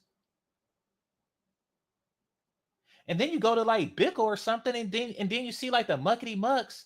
Like listen, I don't know what you think I'm making up or lying about, but I was there. I don't have to make that crap up. I was there. I actually seen the chickens. There was chickens just walking around the neighborhood. I'm not making this up.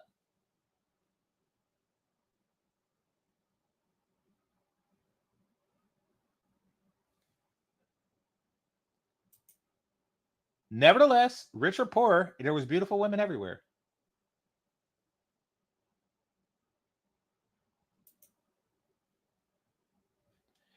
Men be so triggered when a woman has options. Y'all can't help but be disrespectful when I haven't been once.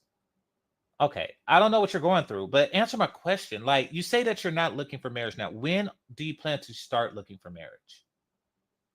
Answer that question for me, Kira.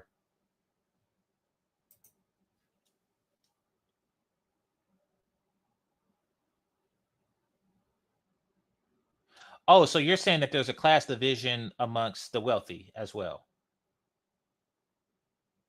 Maybe. Maybe. I mean, if a wealthy Brazilian is looking down on a wealthy Cuban, I wouldn't know that. Like, come on now. Like, how would I possibly know that? Okay, so you're right. Like it's not as polarized, but I could sparsely tell the difference between a Brazilian and a Cuban, to be honest. Like, I'm curious how you know. Like, that's okay. I'll take your word for it. But like amongst the others, the neighborhoods are clearly divided. So that's how I could tell that. We got everything in Florida. Okay.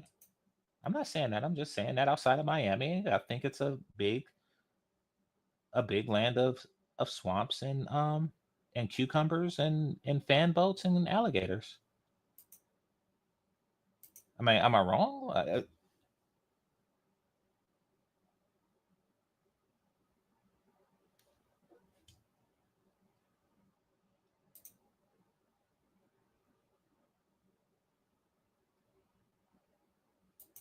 Well, I want to hear her plan. I'm curious. I am curious. I want to hear her plan. Like, because there's a lot of 20 somethings that are saying that. Okay.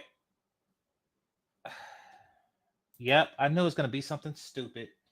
All right.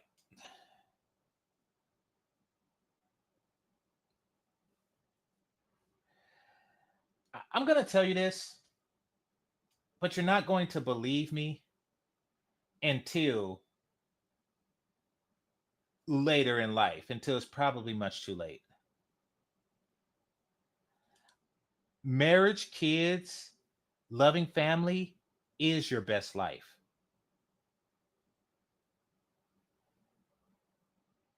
It is. Whatever the fuck you think it is, okay.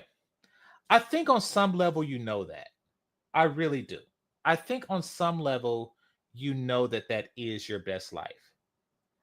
But because that's harder to accomplish than, I don't know, a trip to Miami, you say that you're living your best life now. But you really know that there's only so many beaches, there's only so many selfies, there's only so many mimosas you could drink, there's only so many of those. And I think that you've done all of those. You've done enough of those and that to realize how played that shit is. Now, of course, you play it up on your social media, but deep down, you know that you're missing something. And you know it. You fear having to negotiate on reasonable terms, so you continue this facade. Now, many people believe that you're happy doing this crap. But me, I got enough wrinkles in my brain to know that you're not. But I'm going to pretend like you actually think that you are. And you say, when I get tired of doing this,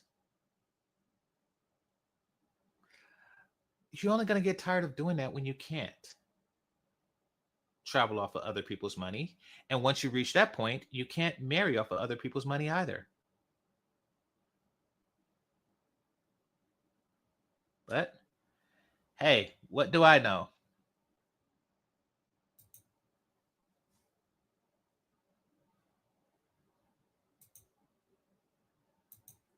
Well, they know it's. I mean, listen.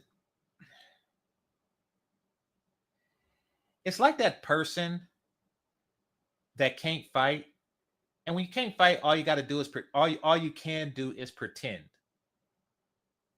You pretend. If you black, you pretend like you could box. If you Asian, you pretend like you know karate. Like that's all you can do.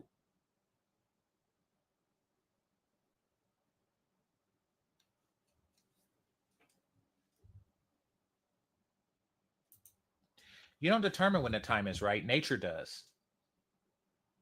The marriage market does. You don't determine when time is right. Do an athlete determine when's the right time to be an athlete? Do he say I'm going to join the NBA when I'm 50? You don't determine when the time is right. Nature does. All I ask from you is that you don't blame us in the future. That's all I ask from you, Kira. That 10 years from now, you're not blaming us. You're not blaming black men for not providing you with something that you don't want. Do not blame fuck boys when you are a fuck girl.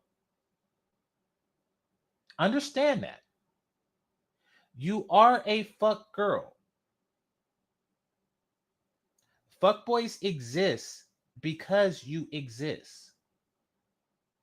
If you are constantly single, which you are, that's what non-married is, you are going to find yourself in a perpetual state of singleness.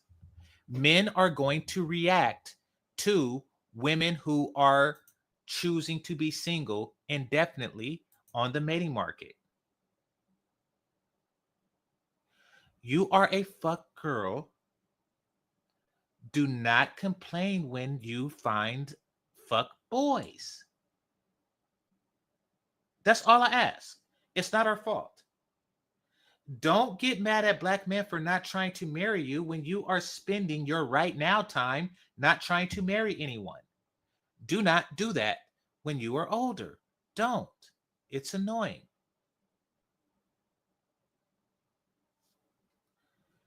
Is Ike going live today?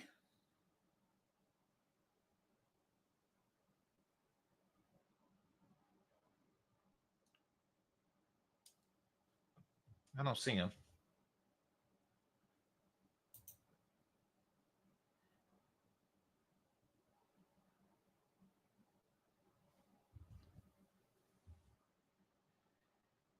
Well, okay, I agree. Everyone is in on it. If you travel a lot when you're young, you probably slept around. Yeah, and see, here's the thing.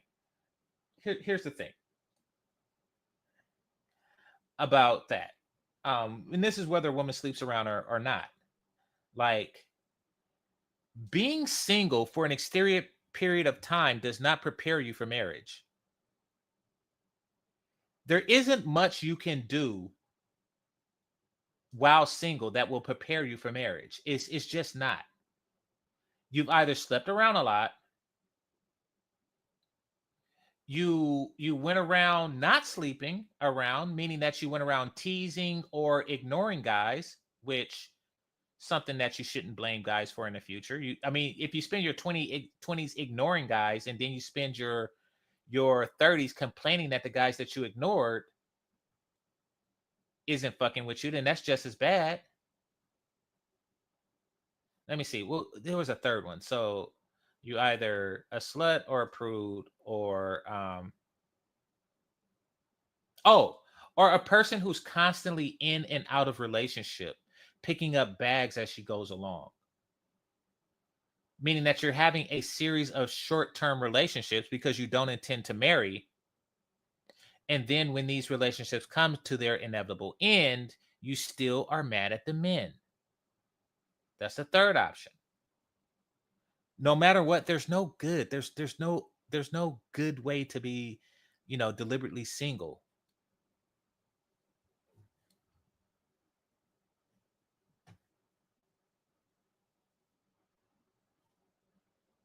What's up, Ike? I was just mentioning you because I missed last week's case close.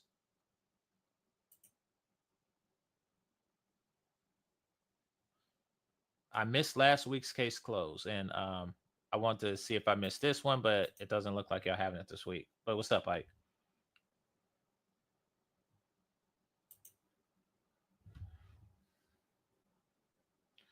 Traveling off other people's monies, if it ain't the military, it's 304, and guys won't pay just for your company. Not knowingly, no, not knowingly. So guys pay, to fly her in, hoping for some good, and then when she get there, she'll get there on her period. And then she's like, ooh, but let me enjoy the vacation. And it's like, yeah. You can do that and you can get away with it All I'm asking is that you don't complain in your 30s. Like, don't complain when guys only want to take you on coffee dates now. Like, there's a reason for that.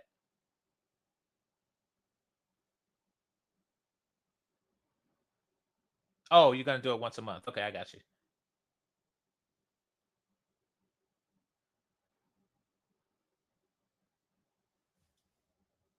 So, yeah, I'm going to close down, though. I've been at this all damn day. Oh, shit, I got to. Oh, damn. All right, yeah, I really got to go. All right, yeah.